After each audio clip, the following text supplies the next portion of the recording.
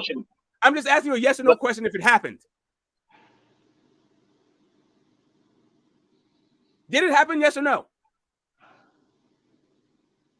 Does anyone else want to talk on the panel? Okay, I got you. He hasn't taken his meds. It's just a case, when you don't take your medication, when you get there up in age, this is what happens. God damn! Like this, I can't believe how fucking hard it is just to say yes. You can unify with the regular. No, you can't. Okay, there it is. There it is. Cool. Listen, you can only unify with the regular champion. It's already happened multiple fucking times, but you're saying it can't happen at all. Cool. Listen, I've explained it. There's one circumstance where it can happen. What you didn't explain, you explained whatever the fuck you're explaining is counterfactual. Listen, I get it. You're emotional. You want to give Tanks belts. Okay, I'm not emotional. You don't like the baby belt. You don't like the baby belt tag. I get it. Okay, great. I get it. I'm emotional. I'm an emotional guy. Why aren't you emotional? Why are you screaming? If I'm emotional, why are you screaming? Listen, you won't let me get a fucking word in. That's why. Okay, yes, you made several words, but none of it has to do with Austin Trout and Canelo. That shit you refuse to even touch. Okay, so was Rigondeaux versus Casemiro unification? Again, okay, cool. I got it, bro. Rigondeaux, Casemiro, okay. Well, now I'm asking you, was it unification? Are either one of those dudes named Austin Trout or Canelo Alvarez? Man, that's one of the worst fights I've ever seen, man. Rigondeaux versus Casemiro. It was trash. I was so disappointed. I was excited for that fight too. Yeah, bro. I was actually rooting for Rigondeaux, but I mean that fight was fucking terrible, man. I mean, yeah, that fight was terrible. His Ice Cube is entering. Damn, if I could hop on the pen, I would, but I can't right now. Now you good, Mondo? It's cool, bro. He said this is a 15-round war between Smoke and Jimmy, man. Y'all nonstop. No, bro. 15-round war. War. War. Like, listen, bro, like, I don't understand. Like, why are you screaming at facts? This is like Canelo and Austin Trout unified with the WBA regular. Louis Neary did this fucking shit with fucking Brandon Figueroa. So Canelo had back-to-back unifications with WBA super champions in the same division. Canelo, so he fought Austin Trout and then he fought Floyd Mayweather, right? Go on Wikipedia right now. The difference between BoxRec and Wikipedia is Wikipedia highlights the notes of whose belts are on the line. In BoxRec, it just tells you in general the belts on the line. That's the difference between BoxRec and Wikipedia. Yes, and thank you for that. All of that, which means absolutely nothing. WBA regular champion was Austin Trout. We can talk about when he got the belts, how many times he defended the belts, and then also how he unified with the WBC champion in Canelo Alvarez, and both belts. And I'm asking you, how did Cotto lose his WBA belt to Floyd Mayweather, who became the WBA super champion at 54, and then fight Austin Trout for the same belt? Okay, again, Austin Trout was the WBA regular champion, not Cotto, not Floyd Mayweather. It was Austin Trout. So when Canelo fought Austin Trout in the unification, right? Where was the WBA super champion at that point? Was he active in the division? Again, who knows and who cares? Okay, so we don't care about facts anymore. Okay. And yeah, we do care about the fact that we're talking about is whether or not you unify with the WBA regular. That Smoke is doesn't want to use facts. He wants to about. use emotion. Not every fact on the universe. We're not talking about whether or not water's wet or the sky's blue. Not every single fact is germane to this conversation. The only fucking fact that's germane to this conversation, the only relevant fucking piece of information is Austin Trout was the WBA regular and he unified with the WBC champion. If the start, you're right. Okay, so Smoke, That is you know literally what? the only fucking relevant fact. If the stars align, Tank can unify. How about this? If the stars align, Tank can unify. But they'll never align because Kambosos Haney will be the active super champion. Okay, cool. Now you got So now Tank you're is stuck talking on about baby belt stars status. and what's gonna happen. Okay, cool. Tank's a baby belt, man. It is what it is, man. Oh man, y'all boys funny as shit, man. He said Jimmy a good talker too. He said, yeah, the fight was a disgrace. Yeah, that Casimiro Rigo fight was garbage. He said these two can debate forever.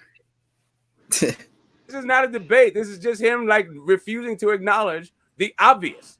Everybody else sees it, but this fucking dude still want to act like there's some argument to be made.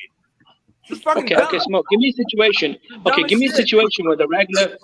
Okay, Smoke. If what you're saying is true, why did the WBO reject the unification with Regundia? Who the fuck cares what the WBO did? You can still unify with the WBC, correct? No, you can't. Not if there's a super Okay, champion in the division. Austin Trout did it. So what are you talking about? Because Floyd Mayweather wasn't in the division. Okay, right, because Floyd Mayweather, right? I got you. So Was he that could do it. 47? Because he was the super champion. He beat Miguel Cotto for the super belt, and he wasn't in the division. He moved down to 47 to fight Robert Guerrero, right? Or he was in jail for beating up his wife. Whatever the situation was, Floyd wasn't. Either he was in prison or he was fighting Robert Guerrero. Whatever Floyd was doing, he wasn't active in the division, right? You do realize that Austin Trout had already defended his belt like 4 or 5 times.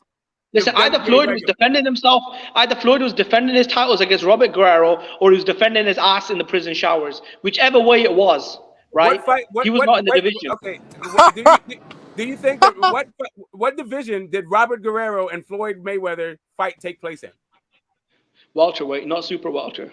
Thank you. So what the fuck are you talking about? That's my point.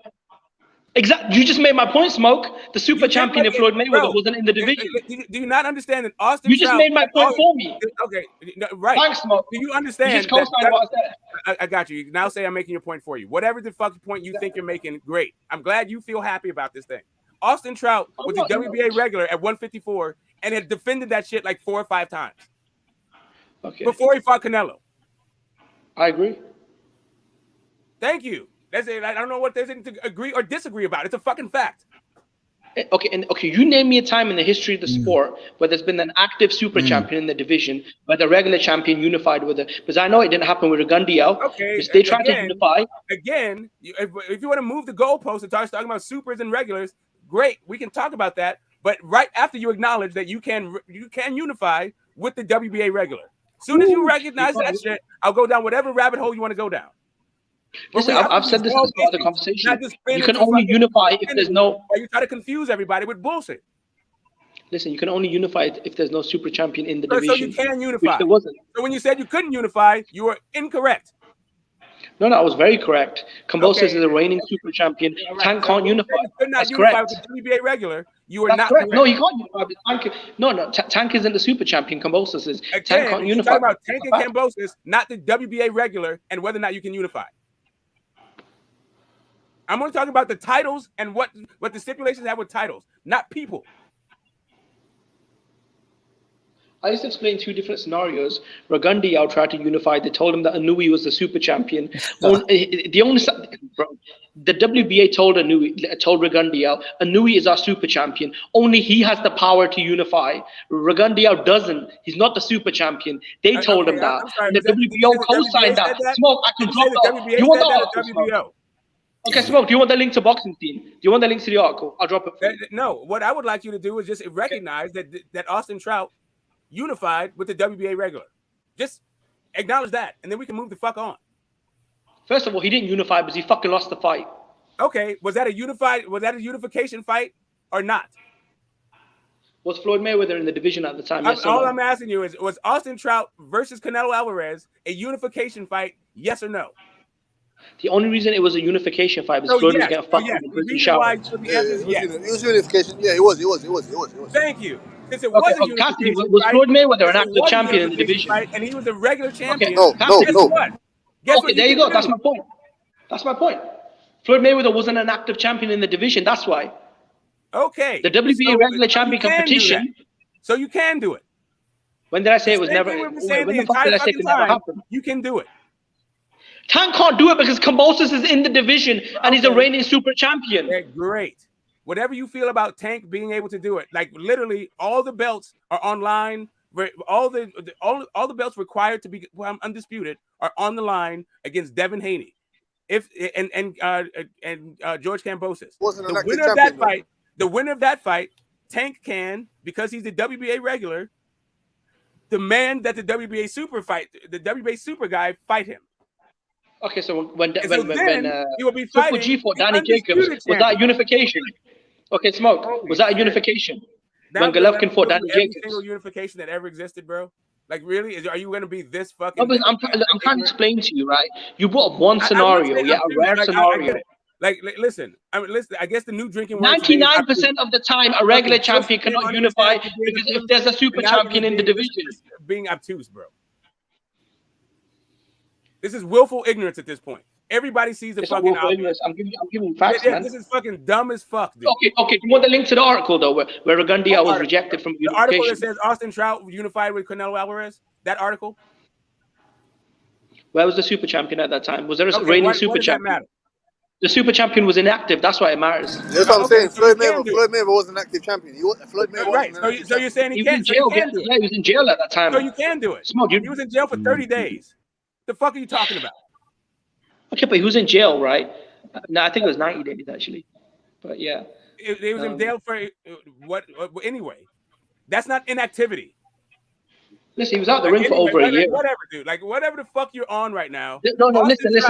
They knew Floyd was in the jail. Listen, they knew Floyd was in prison. When he smacked up his baby mama in front of his kids, he went to jail, right? Shall we look up? Hey, 150 IPs in the background wanted to get on. Yeah, can we look up? The reason Floyd wasn't an active champion at 154 is because he was either fighting Robert Guerrero or he was fighting the prison guards in the prison showers. Hey, Whichever one it was. 150, go to BoxRec real quick and look up Canelo's name, bro.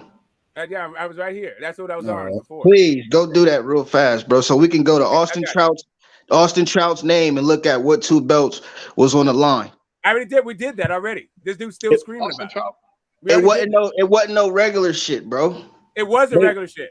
They both was the super, bro. No, it wasn't. It was it's super middleweight. I mean, it's a super welterweight. It wasn't the super belt. He had the WBA regular belt. I beat Floyd Mayweather at that time. It was the WBA regular. It was the WBA regular belt for the super welterweight. Okay, then why couldn't Ragundia unify with Casemiro? All right, zoom in real quick so everybody can see this shit. All right, hold on. Let me do this. If you actually hit Austin Trout, just hit Austin Trout shit, and then you'll see. Austin Trout, and then you scroll down, you'll see that he got the WBA regular and a vacant against fucking David. No, see, if you go on Wikipedia, David Lopez. Yeah, Lopez? like one before that, right? So he got it. Rigoberto Alvarez, right? Vacant WBA Association World. This whole conversation, 150. This whole conversation can be destroyed if you go on Canelo's Wikipedia page. It'll show you what belts who.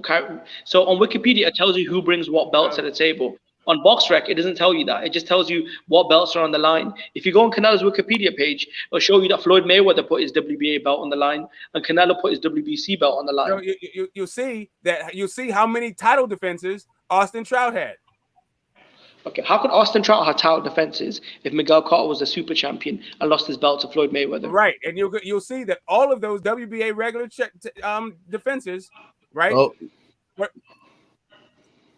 Yeah, so 150. If you go on Canelo's Wikipedia, it says Alvarez has entered the second junior lightweight contender in the world according to Ring Magazine. 8 Trout 1-8. It says betting underdog was ranked junior middleweight contender by the same publication at the same time. It says Floyd Mayweather Jr. was ranked #1 contender at both junior middleweight and welterweight.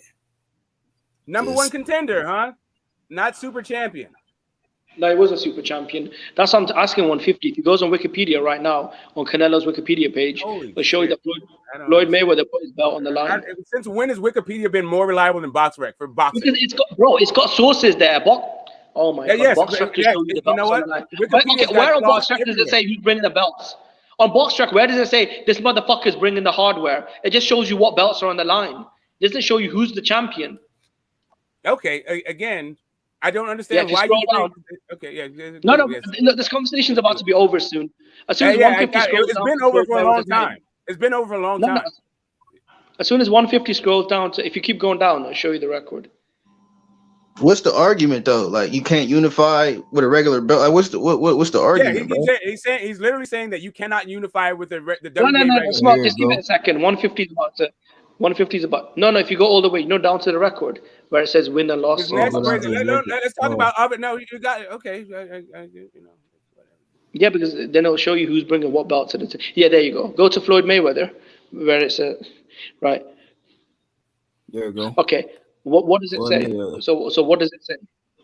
It says lost WBC and ring light middleweight titles for WBA super light middleweight title.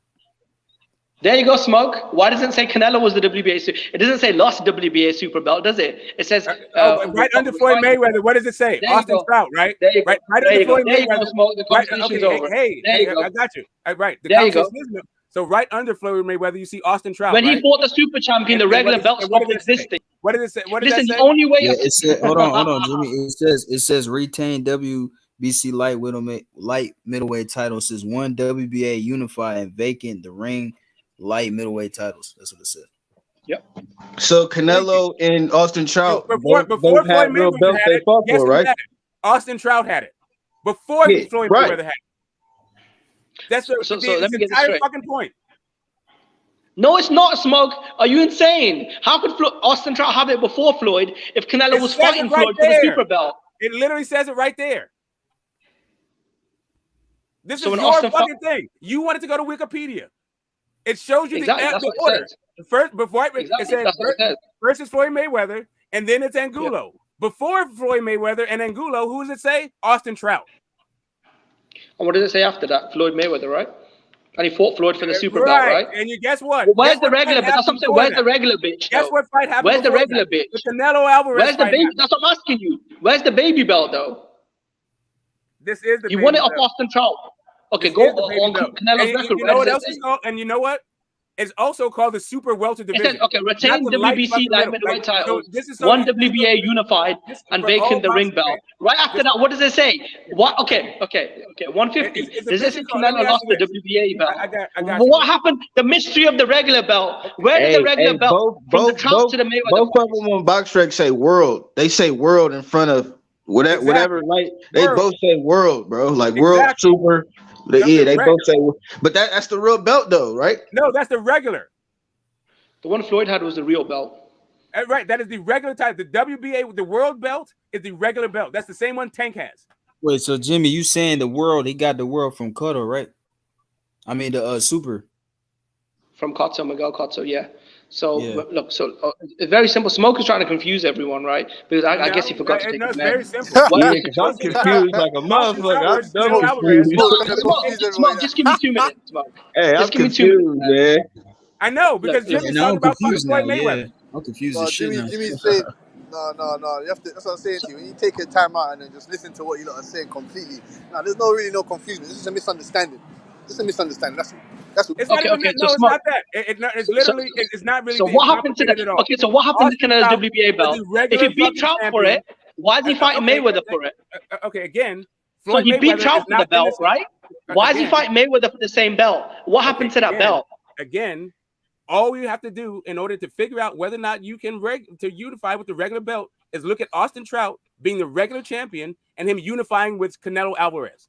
That's how you know you can unify with the regular belt. Because Floyd was champion in recess. Floyd was a champion in recess because he was in jail. He went to prison. He was a champion in recess. Okay, so you as soon as he came back, he was given full champion status. Do it. Tank Davis can't do it. No, he can't. Okay, no. now Because you're Kambosos talking is about how the super Tank can't champion. do it. Like again, That was the whole argument, you stupid old man.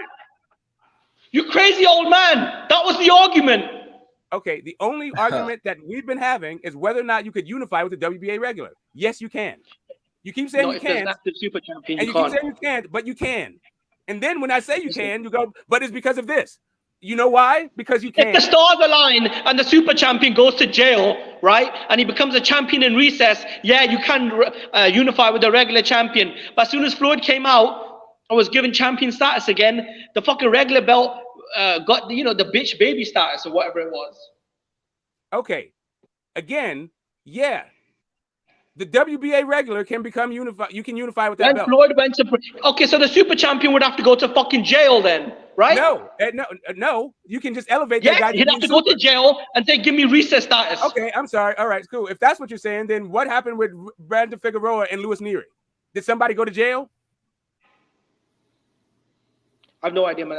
I know you don't, because you know what? You can unify with the regular WBA. So what the fuck did your bitch ass speak up when I said Rigondeaux Casemiro? What the fuck were you shy?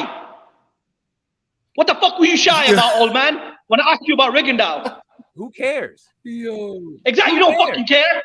Who cares? You can Exactly. unify with What the the fuck you WBA bitching regular. about Figueroa? Who gives a What fuck? the fuck you howling about? Who gives a fuck? What the fuck you howling about? Okay, I'll say it one more time for the cheap seats, because maybe not everybody's willfully ignorant. You can unify with the WBA regular, period. If the super champion is Full in stop. jail and requests a Full recess stop. status, right? Whether or not whatever's if he goes going on to jail. with the super champion, Okay. If you the can super champion unify goes to jail with the WBA regular. Oh, if he goes to jail, yeah, you can. You can. Whatever. If he goes to You jail. can unify with the WBA regular. Yeah. When Floyd was in prison, yeah. All right. Okay. Well, Then why didn't Rigondeaux unify with Casemiro? Why didn't Rigondeaux unify with Casemiro then? I'm asking you. What does that have to do with anything? Please got tell me everything, what it man. has to do with anything. Please tell me, because that happened, that means that the WBA can't fucking unify. Look, man, this is a really I just want to know, apologize I got you, bro. Like, this on the fucking panel for shit's smoke. fucking dumb, dude. Clearly, he hasn't taken his meds today. It's like full stop. There's a massive crack academic in Oakland. Obviously, they're literally giving away crack cocaine. He's on this Roger Mayweather diet, smoking crack. Don't forget fanboys. It's just one of them, innit? Add fanboys for your next list of excuses. I mean, you're a Tank fan, boy. You are a Tank pom-pom girl. Okay, there we go. Now, yes, let's get some more of your fucking opinions as to why Don't call him Tank, call him Davis. Fact isn't the fact. Who the fuck runs like a bitch for Rolly Romero and calls himself Tank? Okay, there His it name is Davis, man. It's Javante Davis. There it is. Cool. Call him Javante. Okay, yes, call him Javante. Do whatever Running you want. around calling himself Tank. The motherfucker was on the bike for 3 rounds, trying to walk a bum into a shot. Took him half the fight to walk a fucking bum onto a counter. He did not make it half the fight, so no, I it didn't. want to see him unify the belts, man. I want to see him go for undisputed, man. I don't know what bet. Yeah, the undisputed is already happening. We'll see what happens, who wins, right? So if George Are you sure Kambosos happens to win, Tank's belt isn't on the line? if George Are you Kambosos sure, happens Smoke? to win, and then Are you Tank sure? goes and knocks George Kambosos the fuck out, are we still? He's not gonna gonna talk knock about George if Kambosos. This ain't Kambosos no gonna fucking beat Isaac LeBron? Cruz. This ain't no fucking cab driver and Rolly. Okay, cool. It will This be ain't a no cab fucking driver Rolly until he Romero. gets knocked out, though, right? Tank don't want that smoke. Tank don't want the fucking smoke. All right. He's So a if he pussy. takes the fight, then what? The pussy don't want the smoke.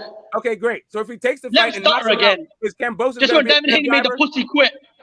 We've already seen the pussy quit in sparring against Devin Okay, now Haney. the We've pussy's seen him quitting stutter sparring. against Okay, so let Lomachenko. me ask you this. So is Call him Javante. I got a His question name ain't for you. Tank, it's And fucking this is a fight Javante. fan thing. This is a fight fan thing. The Baltimore is crack Doghouse- baby. Are Doghouse Javante, the rules, Baltimore crack baby. so are Doghouse rules legal or illegal in boxing? The pussy quit. That's what happened. I'm asking a question. Is Doghouse rules legal or illegal in boxing? Devin Haney took his fucking manhood. That's what happened. Okay, great. It Great. was So, illegal. so let me ask. So Took I his answer the manhood. question. It's illegal. He fucking So quit. everybody who doesn't do He's Doghouse not a rules, are dog. they pussy? Tank Davis is not a dog. He fucking quit in sparring. He was scared of Lomachenko, and he fucking ran from Rolly Romero. He's a fucking pussy. Yeah, he ran from Romero. Hey, right. That's why he signed the fight.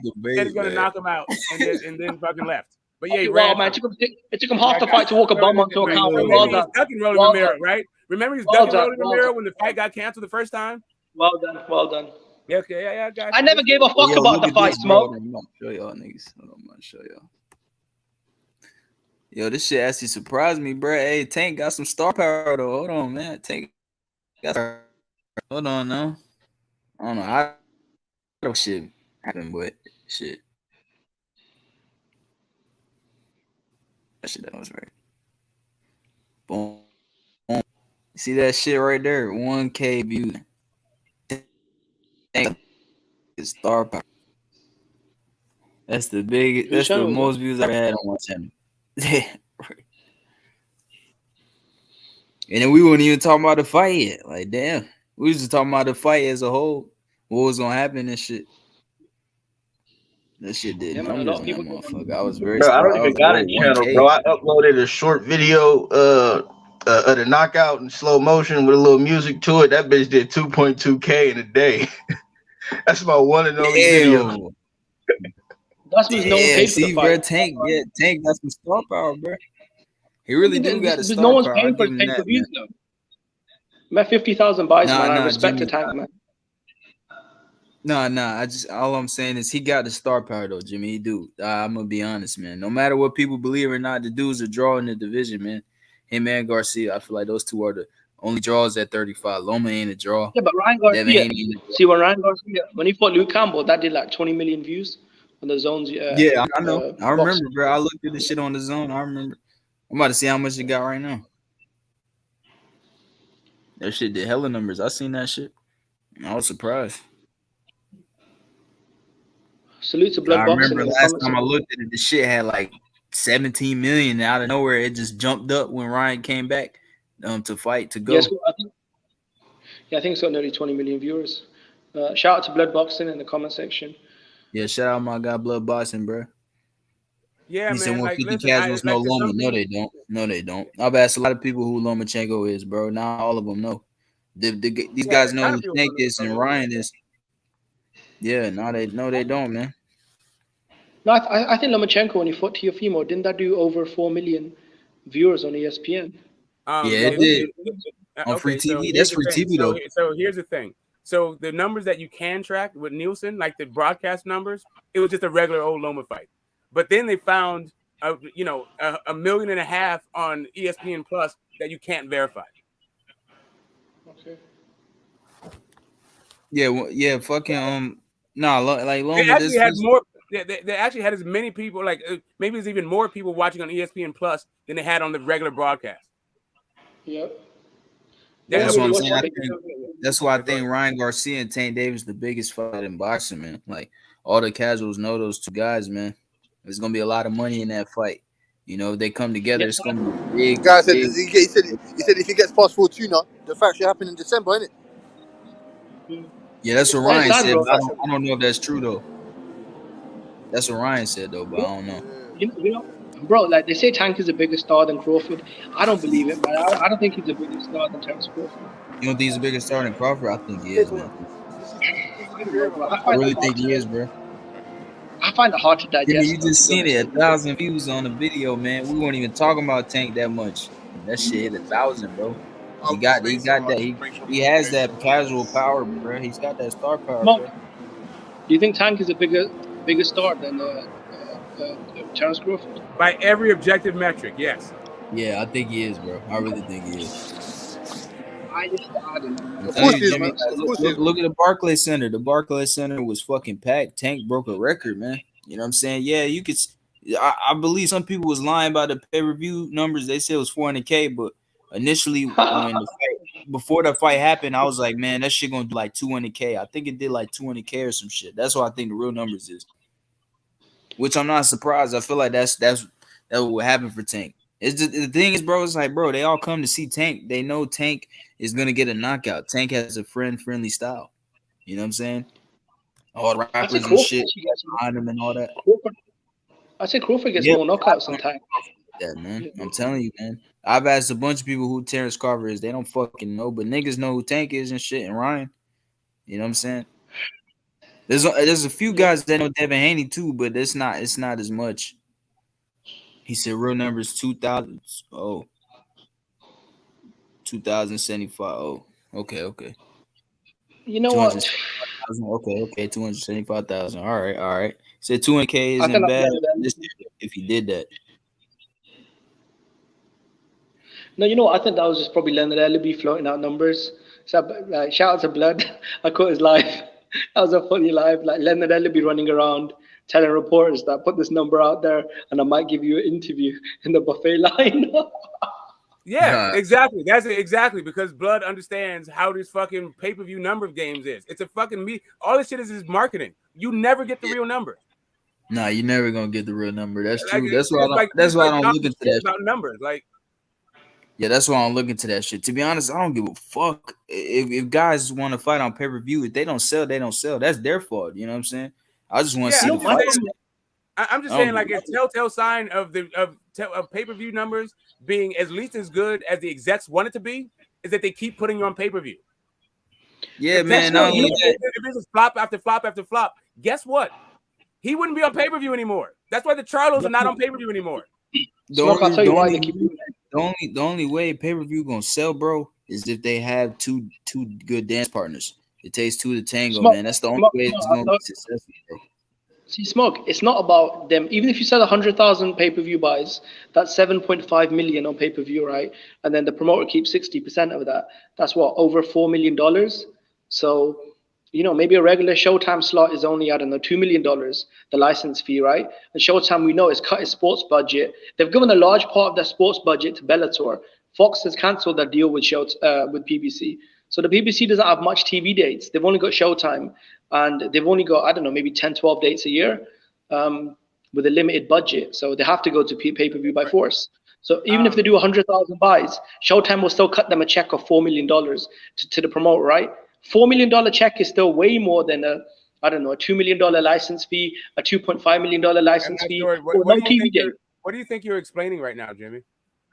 No, I'm saying you can still flop on pay-per-view. Okay, anything under, for me, 200,000 buys, for me, I feel like it's a bit of a flop. But you can still do a flop. Do you realize 200,000 pay-per-view in America is like 800K in fucking the UK, maybe 900K. Like, all we need is 250 with our ticket, with our prices, to equal the same revenue as 1 million pay-per-view buys in your country. Okay. So then why was Deontay Wilder making less than $1 million and Joshua was making over 30 million against, not the biggest opposition by those metrics, right? Right. Again, why was Deontay Wilder making $700,000 against Chris Arreola? Why Anthony Joshua was making 30 million? So Chris Arreola was not a pay-per-view fight, and what I just talked about was the numbers. Now you're just talking about other fights. I don't understand, like, why you need to pivot and pivot and pivot. Like, why you? I'm just asking you a question. Why was the British heavyweight champion making $30 million while the American heavyweight champion was running around begging for $2 million checks? When he fought Tyson Fury, on pay-per-view and only made $5 million. Anthony Joshua was making that money on fucking Free Sky Sports. If you think Deontay Wilder made $5 million, then that's just what you think. In the first few, that's what the California Commission wrote. That $5 million base purse. Right. Joshua was out there making $30 million, over $30 million against Alexander Povetkin. Those are the motherfucking facts. Okay, so do you not understand that your guarantee has nothing to do with your pay-per-views? Nothing at all. Well, according to you, it wasn't on pay-per-view, so what the fuck are you talking about? You literally just asked me about the fucking first Tyson Fury fight, and you said he made $5 million guaranteed. Listen, the show didn't fucking break even, Smoke. They sold 300,000 buys, Smoke. The show didn't break even. If Anthony Joshua was making more money than Deontay Wilder and Tyson Fury combined in the first fight, I mean, clearly something's working, Smoke. Right. And if you don't like the facts, then fuck it, man. It is what it is. If you feel like they're fucking making more money combined, I guess that's a fact. Because those are the commission reports. That's the only thing. Those are the commission reports. Guarantees. The pay-per-view numbers are not in the guarantees. Yeah, but Smoke, why are the guaranteed prices piss poor? Because the promoters have no faith in them. The promoters have no faith in them because they're not fucking stars. That's why they guarantee them peanuts. That's what it is. Chicken change. That must be what it is. Okay, that's what it is. Chump checks. So, let me ask you this. So which commission feel like can guys we go should to? just fight on free TV, man. Yeah, you know which commission can we go to for Anthony Joshua's numbers? Joshua don't fight on pay-per-view though. I mean, he fought in New York. How come we don't have his numbers? Since he's making all his money How come we can't get a single commission to back Listen, up? okay, but there you go. When you put Andy Ruiz in New York, he was guaranteed $32 million. But yeah, according to Eddie Hearn. Yo, someone said he made it was Eddie Hearn passing out. Did Eddie Hearn okay, say, all right, is Eddie Hearn on his Ellerby? His net worth is damn near $100 million. Does it, but it's not funny when Eddie Hearn does it. No, you're right. It's Deontay Wilder in Alabama selling $20 tickets. You're right. All right, Rockstar, man. All right, Rockstar. All right, Rockstar. All right, Rockstar. Right. Hey, listen, it's funny when $10 tickets in Alabama. You're right, bro. Free TV. When Eddie Hearn does it. All right, bro. All right, bro. No, you're right. $10 tickets in Alabama. 60 million against Usyk. I know, and then he had to come on and say, I didn't do fucking 60 million.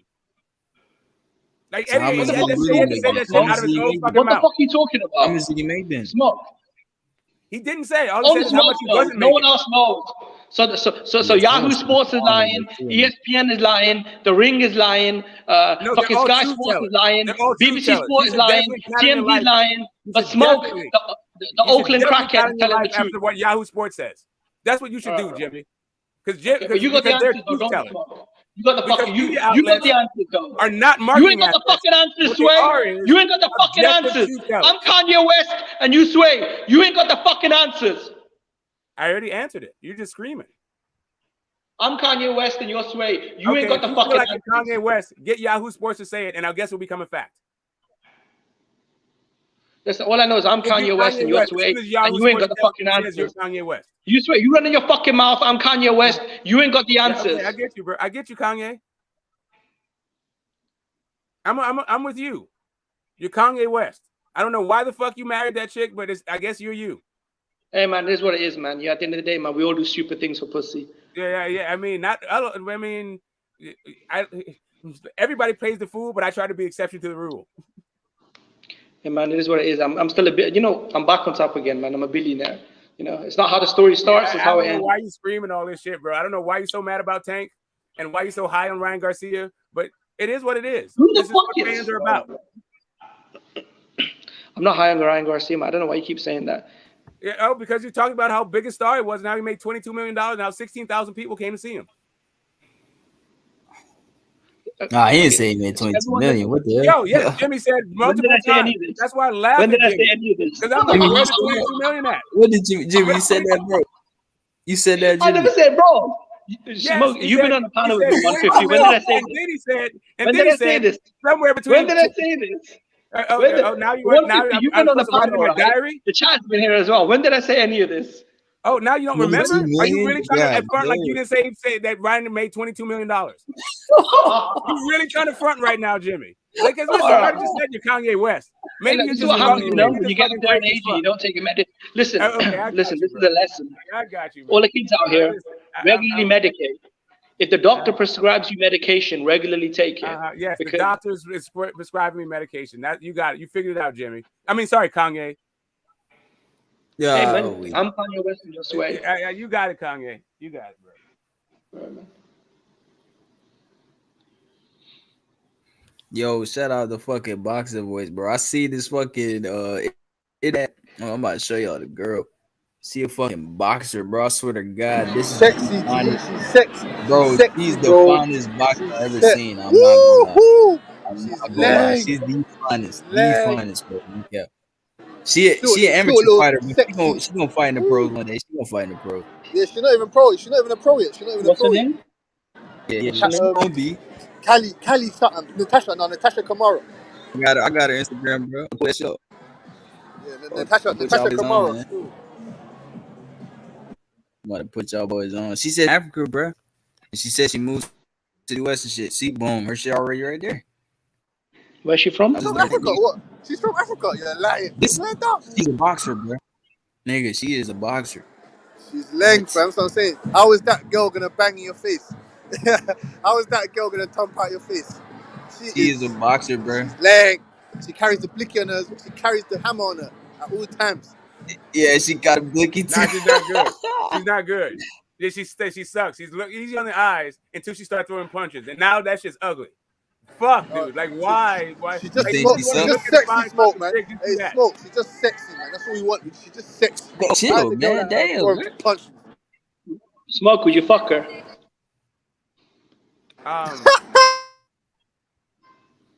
See, they're going to with the Plaza boys. Yeah, I'm sorry, bro. I don't like flood through social media looking at fucking bitches. That's not how I roll. But whatever. To each his own. I'm not saying there's anything wrong with it. Look. She's sparring. Come on. I know. Man, come on. She's squared up, flat-footed, and square. Man, stop it. Stop. Like this go back to how she looks good. Hey, 150. Go on Sky Nicholson. Bro.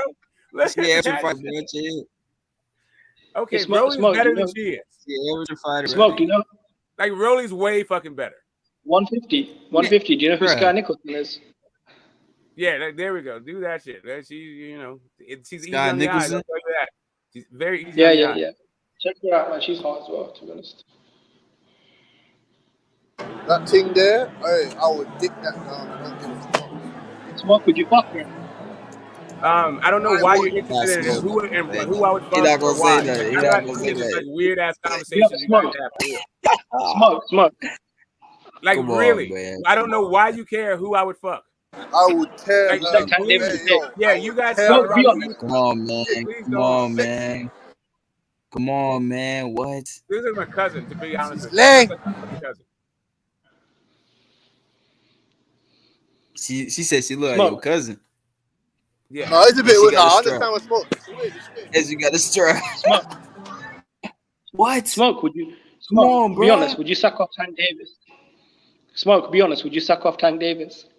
Come on, Why bro. are Let's you be interested? Why are you honest. interested in what my sex life? I don't get it. I don't care about yours. I would never ask you about it. Like, why do you care about mine? Best look Hey, at. sexy, fam. Fuck that. Hey, Sky Nicholson. Best look at. You said Sky Nicholson. Say, Yeah, Sky Nicholson, she's really hot as well. But Smoke is into guys like, he's into the whole, Errol Spence I mean, and like, Tank Davis. listen, I know how. I know that's your fantasy. You always talking about guys and guys together. It's weird as shit to me, but you feel comfortable doing it. Knock yourself out. Is that what you like Tank? Is that what you like Tank? You like short dudes with tattoos? I don't know why anybody would voluntarily like fantasize about men fucking having sex together, but apparently that's you.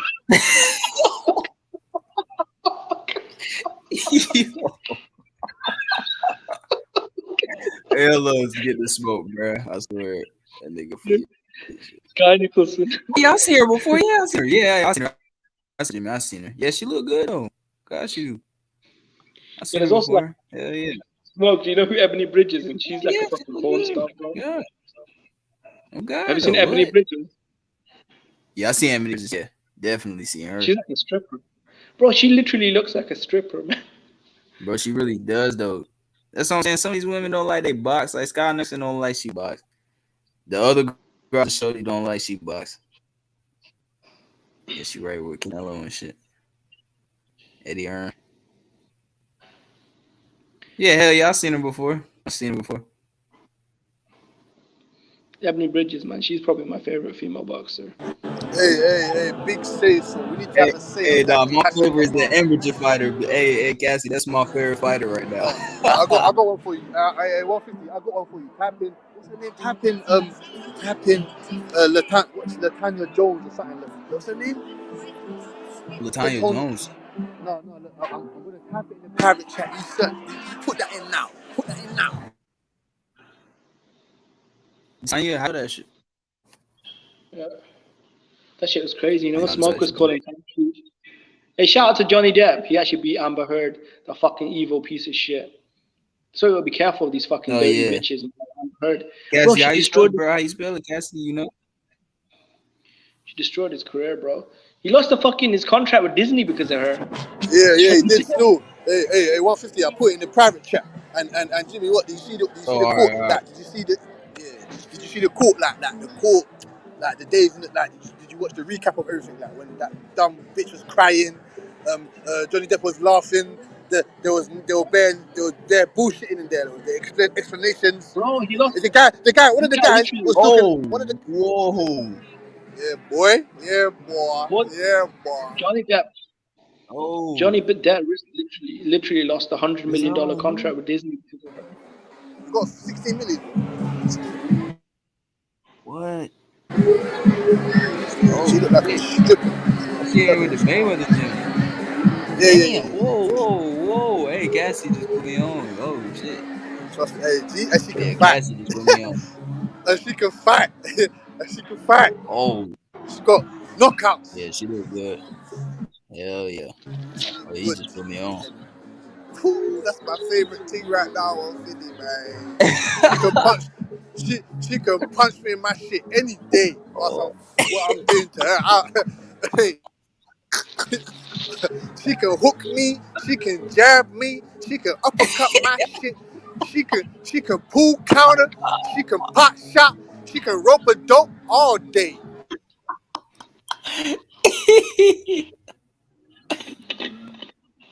Armando says he hasn't fought in 6 years though. For real?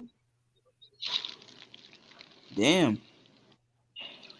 What's also, up? Bumgarner. Yeah, Bumgarner look good. I feel like her face a little strong, but she look good though. Bumgarner's face a little strong still. It's a little strong. Yeah, her face a little strong. Yeah, but she look all right. I think Sinisa Shada look good too. Sinisa Shada look good to me. Who's the bitch that fought, you know, Krista Shields, the whose trainer got knocked out. What's her name? Who you talking about? Oh, the trainer that got slapped. You talking about Savannah Marshall? She about to fight Savannah Marshall. No, not Savannah. You talking about Ali Bashir? Ali Bashir. You talking about Yeah. Habazine? I think Christina Hammer or whatever her name is. I'm not sure. You beat that though? You seen it? Her name is Ivana Habazine. Ali Bashir, trainer. Remember when they got knocked out? Yeah, James Ali Bashir. That's the one that her brother like hit him, you know, snuck him. Yeah. Ali Bashir, that's training. He's training Joshua, ain't he? No, apparently Robert Garcia is. No, but they said that wasn't true though. They said that wasn't true. No, he came out last night. I saw. He came out. He did his whole thing. Yeah, Robert Garcia is okay. He said he's bringing out belts. Said he's bringing the belts back to London, back to England. Oh shit! All right, let's do it. Garcia, he still ain't big Usyk. Let's go. Come on. I don't think that his style. But that at least is the right guy. So here's the problem with Garcia. He also doesn't know how to do in-fight fucking adjustments. But he does know how to get you aggressive though. Yeah, he gonna get Usyk fucked up. He gonna get Joshua fucked up. Watch. I still got Usyk, man. Even still, bro. Yeah, Robert Garcia doesn't know how to adapt to those Eastern European kind of styles. You get me? He doesn't know how to adapt to any styles. His in-fight fucking adjustments are trash. No, he's good. Because look how he had Maidana fight Floyd Mayweather. A lot of people thought Maidana won the fight. Right. So he got him a second fight, and he didn't win that fight either. And there was no adjustments from one fight to the next, or within the fight. No. I'm saying in the first fight, the way Robert Garcia prepared Marcus Maidana. Let's be honest, Marcus Maidana, we thought that would have been a one-sided complete destruction, the way he lost to Devin Alexander, right? But when he got with Robert Garcia, I mean, this guy won the battle of the fucking jabs against Mayweather. He was landing counters. He was roughing him up on the ropes. I mean, I personally scored it 9-3 for Maidana. And a lot of people I know, one judge had it a draw. That was crazy, man. Like that fight was crazy. He beat up Broner. Yes, Floyd Mayweather lost 9 rounds in the fight. Okay. No, I'm saying when he fought Marcus Maidana in the first fight, I had that 9-3 for Maidana. I understand. You're saying that you scored a fight for Floyd Mayweather where he lost 9 rounds, in your opinion. Okay. Okay, what happens though if you're getting bullied on the ropes, the other guys landing the more meaningful punches, and the Floyd was just on the back foot getting roughed up? I mean, how do you win the fight? What happens is Kanye West is the best fucking boxing judge to ever live. He should never rap. He should just judge fights. Kanye West is a man of many talents. Anyway, like I was saying, Robert Garcia does prepare you, but he doesn't make good in-fight adjustments. I mean, who makes good in-fight adjustments these days, man? A ton of guys. Fucking Sugar Hill does. Jonathan Banks does. Ronnie Shields does. Derek James does. Ronnie Shields does against Charlo. Come on, what in-ring adjustments did they make against Montiel or Korobov? Now it's Ronnie What Shields. in-ring adjustments did they make against Montiel or Korobov, man? It was the same shit over and over again.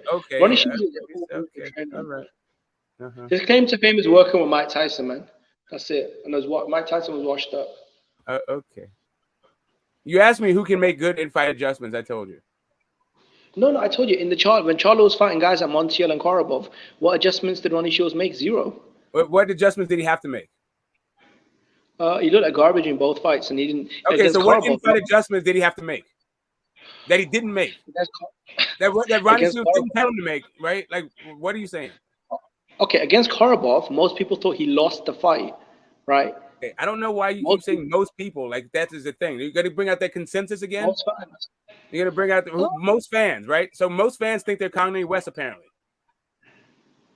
Most fans, okay. So, Smoke, are you telling me? And most fans think, most fans think Floyd Mayweather lost 9 rounds in a fight ever as a professional. Okay, so you think? Okay. So, Smoke, you think? So, the fans react positively to Charlo's performance over Korobov. How, in your opinion, how was the fan reaction? How was the media reaction to the fight? Was it reaction to it? Yeah, I don't know. Like, people thought that people thought that he struggled against Korobov, and then they thought he figured him out late because he made in-fight fucking adjustments thanks to Ronnie Shields. Most people thought he lost the fight, to be honest. Okay, but we're talking about in-fight adjustments again. I mean, he didn't really make any, to be honest. Okay, listen, he was getting hit with the left a bunch, and then he made the adjustment, and he stopped getting hit by the left, and then fucked Korobov up late. Okay. And against you know Montiel, what that's called? An in-fight adjustment. And what adjustments did he make against Montiel? The first round pretty much ended like the last round. It was just a back and forth slugfest. You couldn't even keep like there was a back and forth slugfest that Montiel was winning, then okay. I guess that's why you had Floyd losing 9 rounds to Maidana. Yeah, I did. I scored it 9 rounds to 3. I thought he won the battle of the jabs. He was the aggressor. All he got was 3 rounds. Floyd Mayweather only got 3 rounds off of Maidana. I agree with you. I'm agreeing with you, man. No, I'm telling you that you're full of shit. I'm being sarcastic. You're fucking dumb. You don't know how to score fights. You should shut the fuck up. That's what I'm saying. That's really what I'm saying. Y'all tripping. You're really hurting my feelings here, you know?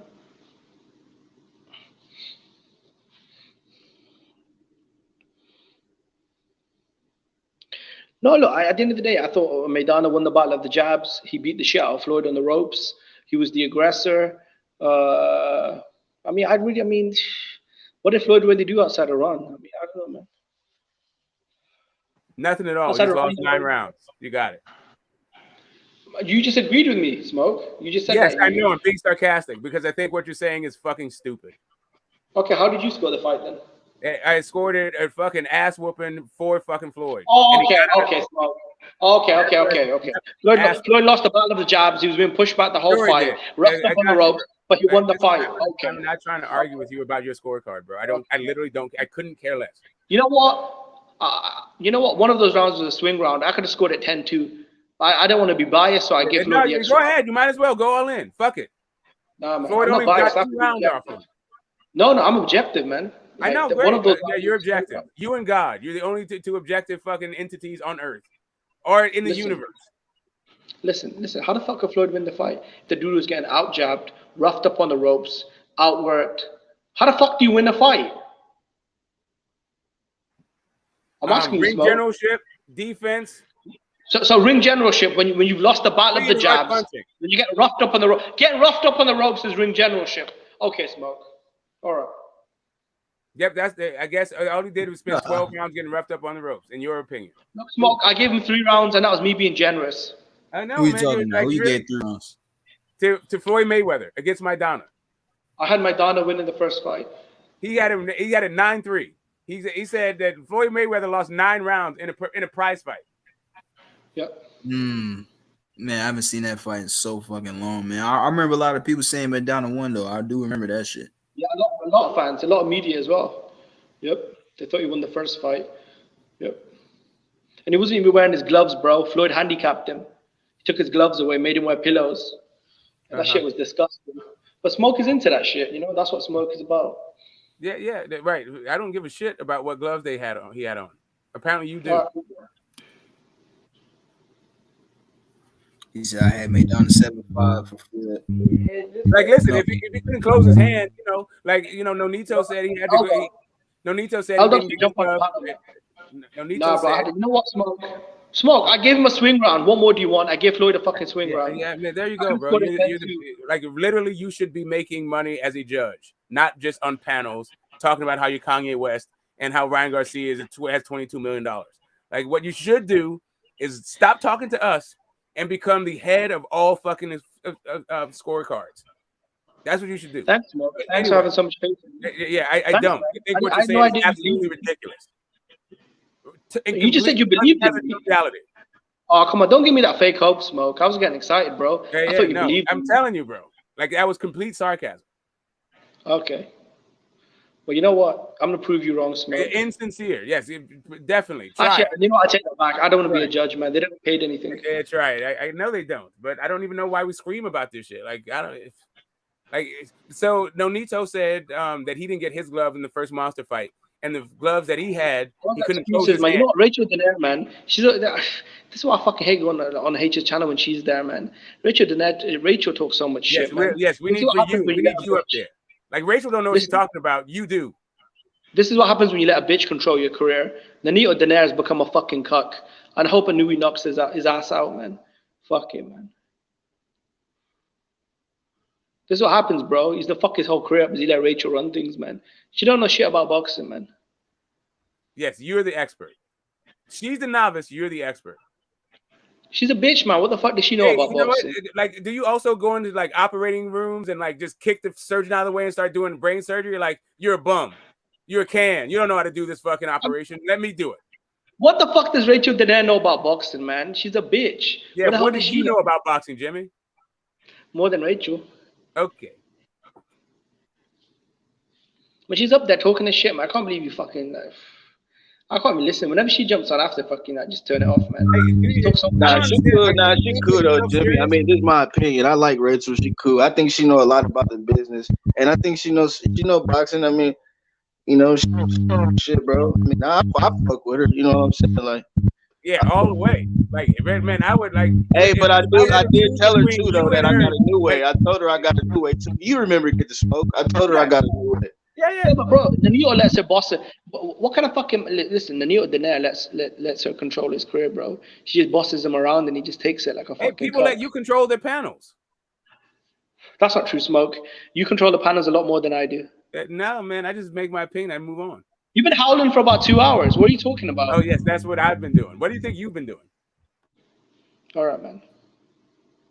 I left. I went somewhere. I did a fucking bunch of shit. I came back to screaming about fucking things. Hey, I left too, bro. I left the stream and shit. Yeah, man, I was fucking gone. I had shit to do with my day. I went out, took care of some shit. I'm about to do it again, and you'll still be screaming about how you're fucking fraud. Like, is that why you jumped back on? Did you heard me? This. Okay, here we go. So I went in on Tank, and that's why you came back to defend. You come back to defend Tank. Eat some lunch. I'm about to go out again. Tank. Yeah, you came back to defend Tank. That's what I've been doing. Is defending Tank. No, man. Apparently, I mean, okay. You're into short. Like, yeah, I mean, you're into short dudes tattoos. What I try to defend is I try to unravel the mis and disinformation that comes out from fucking trolls. About Tank Davis. Like Tank Davis. Hey, get the smoke. We gonna go to a fight one day, man. Yeah, I gotta go to a fight with you, man. That shit gonna be funny as shit.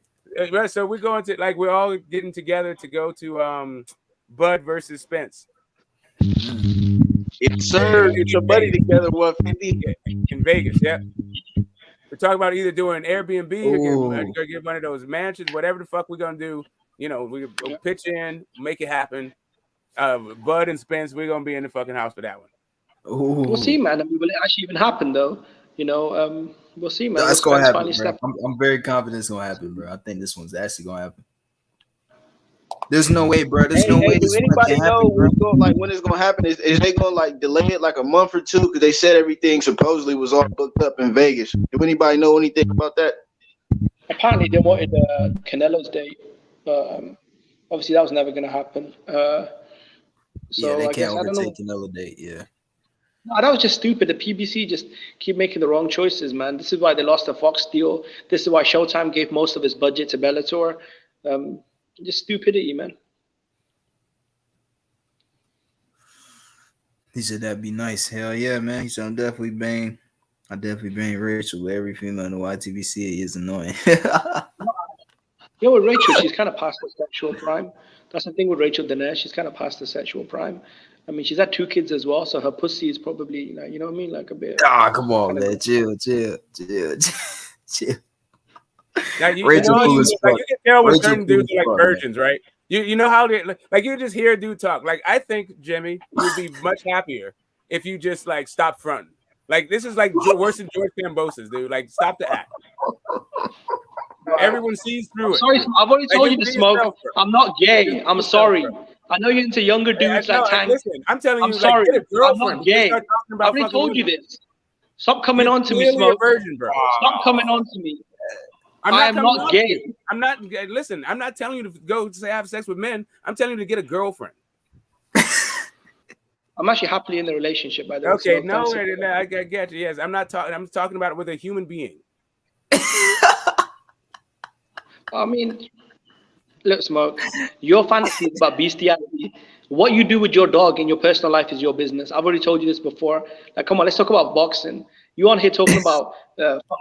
Now you want to keep your boxing. A second ago, you were talking about sexual crimes and all this nonsense. Oh, okay. Is Rachel okay? Let me ask everyone on this panel. Is Rachel Who Daenerys cares about that shit, Jimmy? You fucking just sound weird, bro. I'm asking you a question. Very weird fucking thing. All right, man. What's the question, Jimmy? Go ahead, bro. No, I'm just saying she's not in sexual crime. Look, she's past her best, bro. Let's be honest. Like her tits are probably droopy, her pussy is loose. Like, come on, man. Come on, man. Chill. Rachel cool as shit, man. Rachel cool, man. Yeah, but this dude is like fantasizing like about what her fucking privates look like. Like, dude, you're strange. You got to get some action in your bedroom. Like your shit is fucking, you're exploding, bro. Smoke, why you taking this so serious for, Smoke? I don't get why you're so offended. I just made a comment. I could not care. I just made a comment about it. You think it like hot or not with you is fucking a total waste of my time. She's pushing 40. She's got two kids. Jesus, clearly her tits have sagged and her pussy has loosened. That's just a fact of life. That's just nature. Yo, Johnny Blaze said every girl in the YTVC is past their prime. LOL. To be fair, there's not too many of them, bro. To be honest, there's only a few of them. No, there's not that many. You got ugly whores like, you got Destiny Black, that fucking dirty bitch. Do you remember when she was talking and I came to H's panel and I called her a stupid whore? H kicked me off. Yo, Jimmy came on, he said that shit. I'm like, yo, I started dying, bro. I'm like, yo. I told her to shut the fuck up. Yeah, I called her a fat, ugly whore. I told her to shut the fuck up. And H just kicked me off. Fucking H, man. Simple, man. Nah, Destiny. I put it through the jungle. Nah, I ain't got a problem with Destiny, bro. A lot of dudes be trying to get on her. I mean, she cool to me, but she do be saying some wild shit sometimes. But nah, she cool to me, bro. I ain't got a problem. Shout out to John. You're Nika. Nah, Nika's way hot. Everybody on here says wild shit. I don't even understand like what you even mean, like a sexual. Yeah, but why do I get kicked off? Smoke. So when I attack Destiny, why do I get kicked off? What? Okay, so why the hate kick me off? It's been great. If we're not talking about boxing anymore, we're just going to talk about like whether or not we are jump on women in boxing story. Jump on, like this. We're done. Listen, the Neo Daenerys is a fucking cunt, and I like the Neo. I'm done. You guys can continue on. But I feel like we got some good fights coming up, and I'm very excited about it. I'm just saying, Smoke actually hurt me when I found out he let his woman take control of his career, because I knew his career was over. I knew. But as a man though, like even if you feel some type of way about a female, what's so hard about just keeping it in your head? Why we got to talk about it out loud? Like, you know what I mean? Like, yeah, I know. That ain't playing. That's not playing, bro. Real players know what's going on, and we still just don't say nothing because it don't need to be said, bro. That's just not player, bro. That's just banter, guys. That's just fucking weird, bro. Like what you got going on right now is fucking weird. I gotta be like this 100% with you, shit, bro. Jimmy, you wild. Ivy, can I be honest? I'm saying his career was over. Meanwhile, this dude had to be serious. I'm trying to be you going too hard on him, Jimmy. Cut him some slack, Jimmy. Hey, Jimmy, you my boy, man. I fuck with you, man. I know you for a while on this YTBC, man, but you be saying some wild shit. I like adding a bit of. You saying some wild shit, brother. That shit is not player. You still my boy, though. You still my boy. We're talking about, and you're trying to, and you're talking about it like this is some player shit that you're on. Like it's not. Like when did I say that though? I'm talking like a high school dude that like learned sex from porn mags. That ain't even touched any pussy yet. That's what you sound like. Smoke. I've had more pussy in one day than you have in your whole life. You've been married to the same woman. Smoke. You've been married to the same woman for about 40 years. Smoke. You've been married to the same bitch for about a century. Calm down, mate. Don't be talking about women. Oh, come on! Don't call his wife a bitch. I know, Come on, and you know what? And you saying shit like that is case in point. You guys crazy. See, I don't say shit like that on YouTube. I can't, man. That's not my character. Shit, like who says that even in real life? Like, man, get out of here. Like little kids. Like little. Listen, you've been fucking the same bitch for 3 decades. They like act Smoke, like they're fucking Casanova. Like, get the fuck out of here, bro. Sexual crime. Like, you fucking so much. When the fuck did I say that? When did I say I was Casanova? Smoke. Hey, who the fuck is saying these things? When the fuck did I say it? What is he on about? She's not in a sexual prime. She's in a sexual prime. Who the fuck goes around talking about being in or out of their sexual prime? Who? Little kids. That's it. BH, who you talking about? Who is that? Fucking little kids. That's it. Johnny Blaze, you know her too? Nah, he's talking about just. actually, that's YTC as well. Nika, that's her name. BH I don't know who that is. Oh, it was on the Barson Voice. Yeah. BH is trying to get on the panel. Listen, Smoke, you've been with the same woman for 30 years. Like I said, mate, have I? You can't be talking about bitches. Relationship? Don't be talking about women, Smoke. You've had the same bitch for 3 days. Listen, I know how to talk about women. What? I know when to talk about women. Nope. You don't. You don't know how to or even when to. You've been with the same woman for 3 decades. Yeah. You ain't got no fucking game, Smoke. So calm down. Right. So you think being with the same person for 30 years equals no game? Yes. Please keep revealing your stupidity. All right, man. Oh yeah, I'll rent you OD. Y'all talking about the girl I showed earlier? That's her. That's who y'all talking about. The one that was on the amateur fighter. That's who y'all talking about. BH in the building. BH, who you talking about, bro? I think they're talking about Nika. Is a BH in the building? BH. Where I leave my younger single guys to salivate over chicks. Do your thing, boys. Hey, salivate over chicks. Take your medication. Hey, oh shit. What's good? What's good? 150 IB Jimmy and the cat from UK. Big bro, what's going on? What you got going on, bro? What you doing, bro? You just got off work? No, I'm about to get a new job, man. Okay. BH, I'm gonna pick up that. BH, who you talking about? Y'all talking about an amateur fighter, ain't you? What? Oh, this who you talking about? Oh, okay. Oh, bro. Nah, Knockout Ninja, show me. All right. Yeah. She came on YB's page too. I mean, she be on the HCP's Women Crushing It Wednesday. You know. She's hot though, to be honest. Oh, she man. I almost don't want to believe she's 41 because she look like she's 41. Yeah. Whoa. She look good, don't she? Fucking 41. What the fuck? Oh my god, she's fun as fuck, bro. And she likable. I'll be honest. She likable too. She acts feminine. She acts feminine, man. You know, I like that. Yeah, see, that's the one thing with me, BH. Even if a girl is annoying, as long as she's feminine, that's cool. I don't, you know, like Destiny. She's not even feminine, so that's like. The boxing chat turned into a weird sausage. Well, you know what? I'm gonna be honest with you, bro. When a woman acts a certain way, come on, I don't Smoke. I really don't look at her. You've been with the same whore for 3 decades. Calm down, old man. I bet her pussy's all dried out. I mean, you know, Rachel Donaire is cool though. You know, she's insightful and she's part of the business. So you got. No, Rachel Donaire is cool, bro. Hell yeah, yeah, I fuck with her. She's cool. He was tripping with that though. I know Smoke likes it. Now I'll be honest. I know Smoke likes it. That's why I was trolling her. He probably does. I'll see you get the smell later. Sorry, man. Hey, get the smell. Appreciate you for coming though, bro. Always, man. Yeah, Smoke hasn't been late in years. John, you got correct. That made decades. It's decades. His bitch. Chill, man. Why y'all getting those? Look, his bitch is in her 50s, isn't it? And like at that point, the pussy's all used up in it. Like, let's be honest, man. But you know what? Hey, IB, you cooking these niggas with these bets, man? Well, you got some bets going on, man. I'm gonna be truthfully honest with you, bro. I don't want a couple thousand. I ain't really all the brothers that we know. I ain't lost yet, bro. I'm gonna keep it 100. I ain't here to toot nobody. I mean, I lost before, but not to nobody on YouTube. And that band, like the last bet I lost, bro, was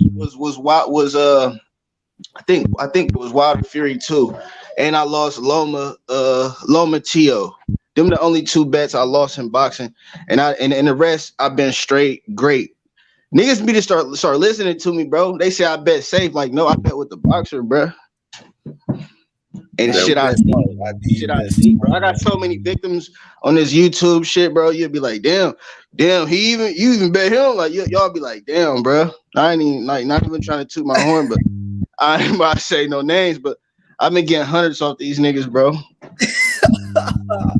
I've even taking niggas bread, man.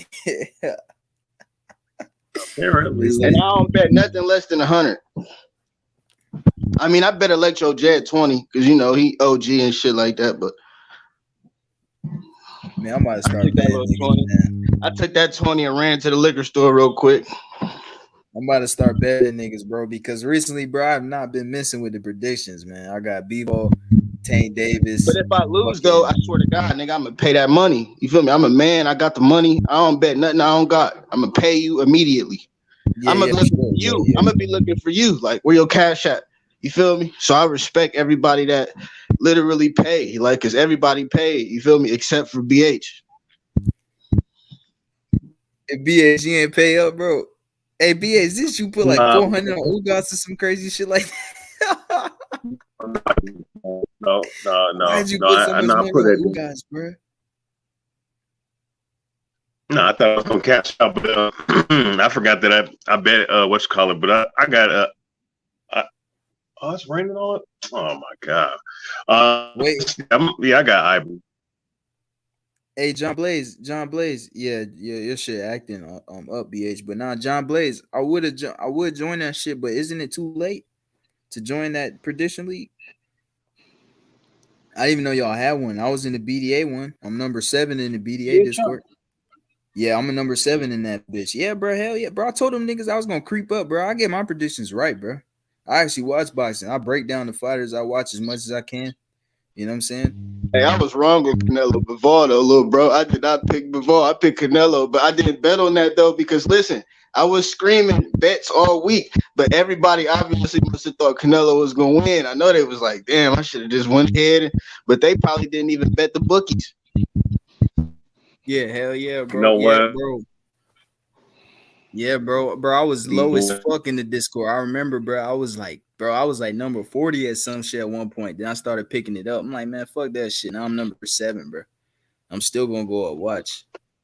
I'm not even on that. You know, a lot of people are on Discord. I've never used it. Is it any good? Nah, Discord? Discord. I don't be on it a lot because to be fair, it's a lot of weird shit in that motherfucker. A lot of trolls and shit, but I do be on it once in a while. Like, I'll go in there, talk to homies and shit, and I'll just go in there to place my my picks for today. Like, I just put in my picks for June 4th. Fulton, Haney, all these other guys, Ogawa. Hey, who you got this weekend on Sunday? Camposis or Haney, little bro? I got Haney, bro. Hey, yeah, I got 300. I got 300 on Haney too with a few brothers. I got 100 with Method, 100 with Rapid, and 100 with Tony Boswell. They all want get back. So I said, okay, that's cool. But look, I'm still gonna bet the draw on with the bookies. I'm gonna put like 100 on the draw too, because I heard that's like, you feel me, that them odds is great. Like you know, 1 to 14 or some, no, like 2,800 or some shit like that. So I'm gonna still bet 100 on the draw, because even if it's close or if any like barely win, they gonna get the draw, bro. And they got the rematch clause in place, so you got to look at a lot of shit in this fight, bro. So if I was the bet, bro, I would bet the draw. Bro, if I was Devin Haney, bro, I'll beat Campos, just drop the belts, man. Fuck that rematch, bro. I feel like he's wasting his time at 135. He can't really make the weight no more. Once you beat him the first time, you know your confidence. You're gonna beat him again, bro. I'm telling you, Devin to beat his ass again, get twice as much as he got for the first fight. Damn near. Why not do it again?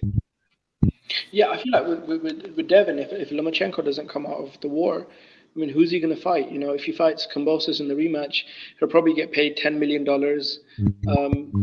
Yeah, I mean, where else is he? Yeah, that's true. an opportunity. That's true. I'm doing that shit again. I'm running that back. Yeah, You well, gotta come on with that, bro. I'm not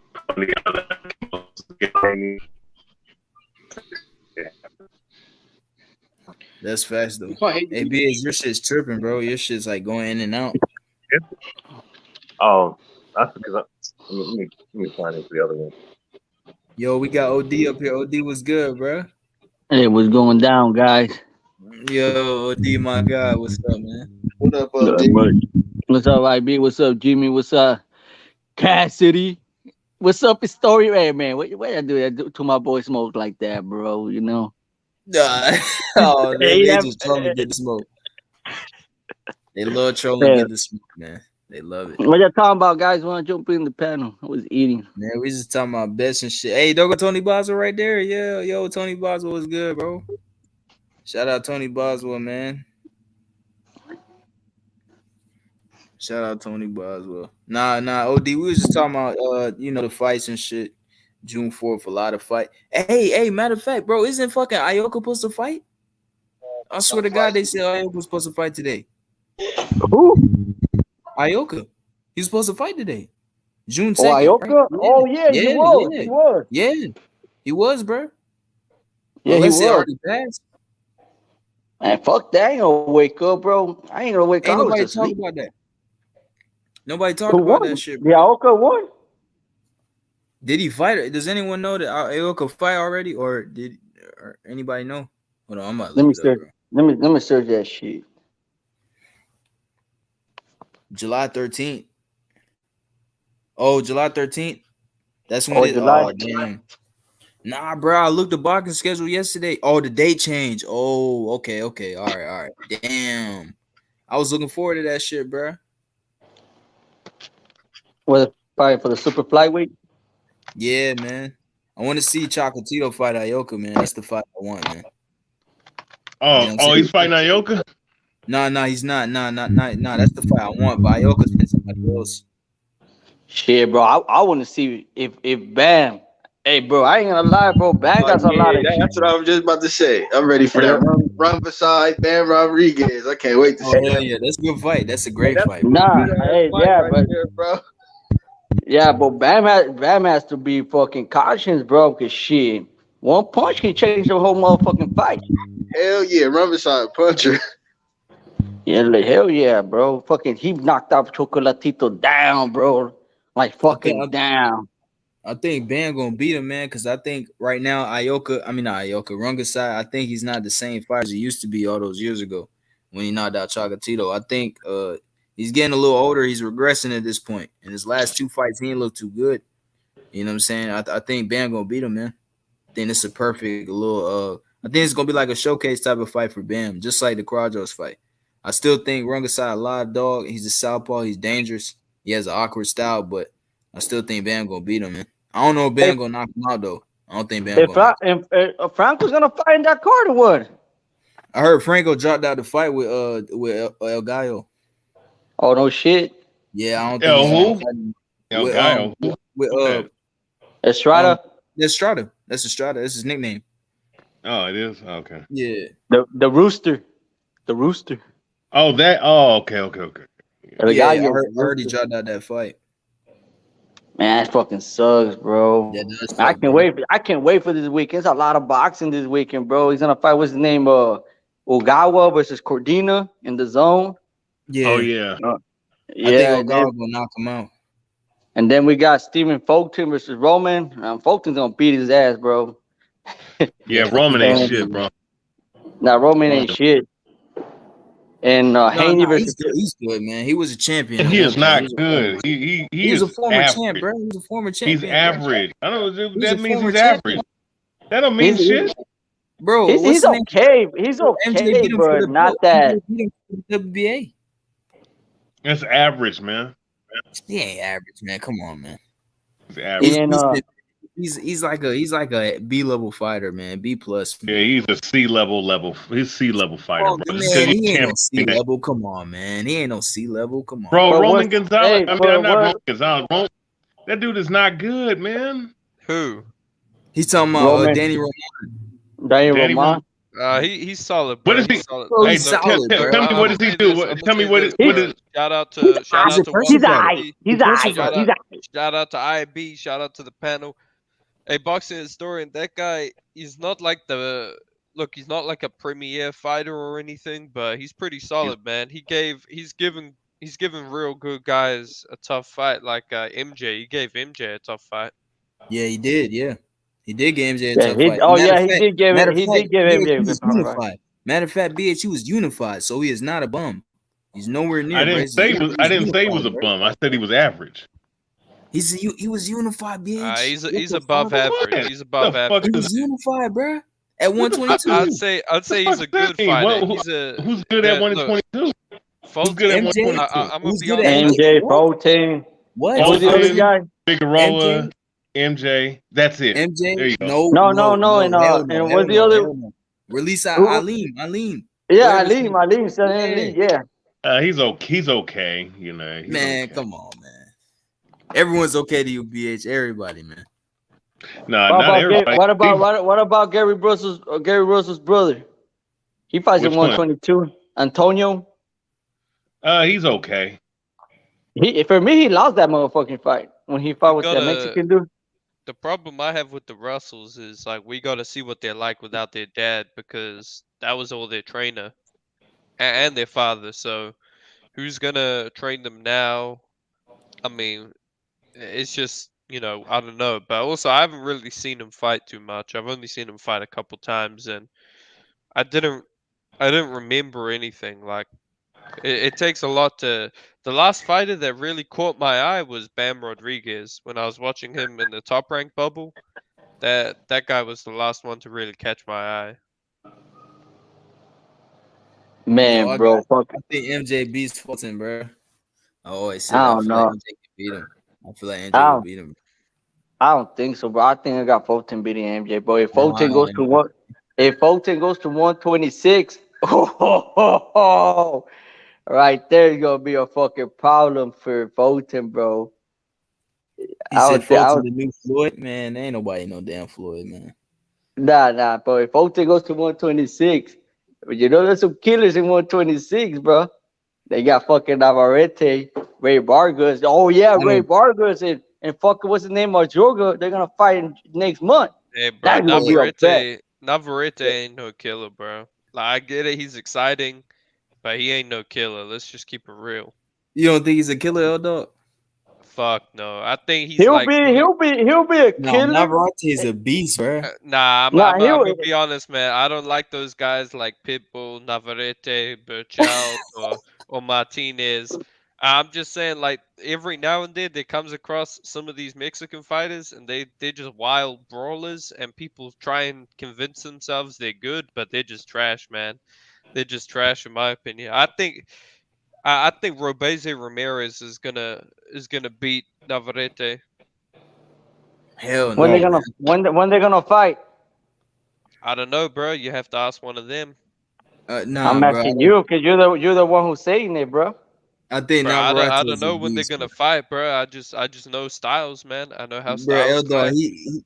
he held that. This the thing, bro. Joel Gonzalez gave Navarrete a lot of problems, but Navarrete still beat the shit out of him, bro. He broke the man. He destroyed that dude's eye, bro. That shit never gonna be the That's same. Joet, man.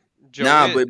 but still, Joet's an inside fighter. Navarrete, his dimensions. He's got a 74-inch reach, bro. He can't fight in the inside, bro. His arms are too long. He gives up a lot of range. You know what's weird, bro? Ray Vargas doesn't fight like that, bro. Ray Vargas more like a fucking boxer. He don't fight like those Mexican styles. They were booing that motherfucker in the arena over there in Mexico because he was boring everybody. So Ray Vargas fights different. He got full movement. He Vargas uses was the jab. Maxwell, right? Yeah, they're gonna fight. And Ray Vargas, bro, he's not those fucking fighters that he goes at it with you, bro. He counters you. He uses his jab. He uses full movement. He uses his angles. He's more different. For him and Navarrete, if they fight together, that would be a badass fight. If Ray Barker beats Marsoga. If. Yeah, I think Navarrete might knock him out, man. Yeah, dog, you can't say he's just trash, bro. This dude's defended the WBO title like 9 times. I know, but man, I just look. I don't like these guys that shit 9 times, bro. Oh yeah, Navarrete's very good, bro. He's very good. I don't like these guys. He's borderline pound. He's borderline pound for pound, to be honest. Nah, but I'm talking skill set. I like textbook fighters. I like technical fighters. I like guys who do things the right way. I don't like these unorthodox guys. I think a lot of the time they're bad. Like a good. You don't like fighters that go at it like stupid, like that, right? Yeah, I don't like. But that's not what Navarrete do though. Navarrete. I think Navarrete Navarrete is a smart fighter, bro. I think he's wild. I think he's reckless. He places punches, bro. He places punches, but and he cuts the ring that are coming back at him.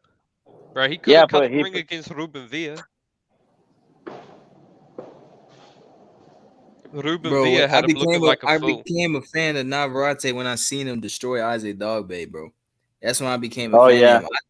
I like his style, bro. Like he has his style is not like any other fighter. Like he has his own style, bro.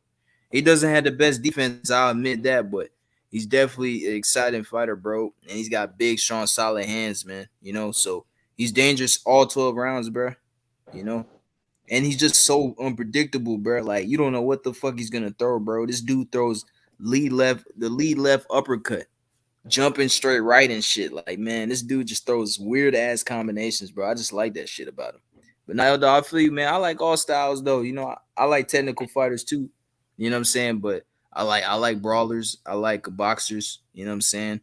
I like counter punchers. There's a lot of styles I like. I like all the styles, man. It just depends how you use it in the ring. You know what I'm saying? I like a complete fighter, bro. It got everything in it. I like guys that are dynamic. Well, I like guys that are unique, man. You know, you know, guys that stand out from the rest of the motherfucking pack, bro. You know. Hey, L-Dog, who you got? Kambosos or Haney? Bro, I got Haney watching Kambosos. I don't think Kambosos is that good, man. I'm gonna be honest. I think, look, a lot of people, I think they're putting hope into Kambosos because they don't like Devin Haney. That's just my opinion. They say he's a runner. They say he's a coward. And look, I'm not a big Haney fan, but the guy can box. Okay, he can box. I'm not saying he's invincible. He's pound for pound or anything. But I just think he can box, man. And I think he's gonna wash Kambosos 10 rounds to 2, 9 rounds to 3. Because I've seen Kambosos fight a back foot boxer before in Selby. And I don't think Selby was that good. And I actually thought Selby had him looking like a fool at times. Because Kambosos, his footwork is bad, man. He'll follow you around the ring. And against a faster, like a more fleet of foot guy, and a guy who's technically better at moving, that's gonna be bad, man. I don't see him having much success. If I ever see somebody getting dropped, I think I'm gonna see. I mean, I don't think the fight's gonna go. It's gonna go for decision for Haney.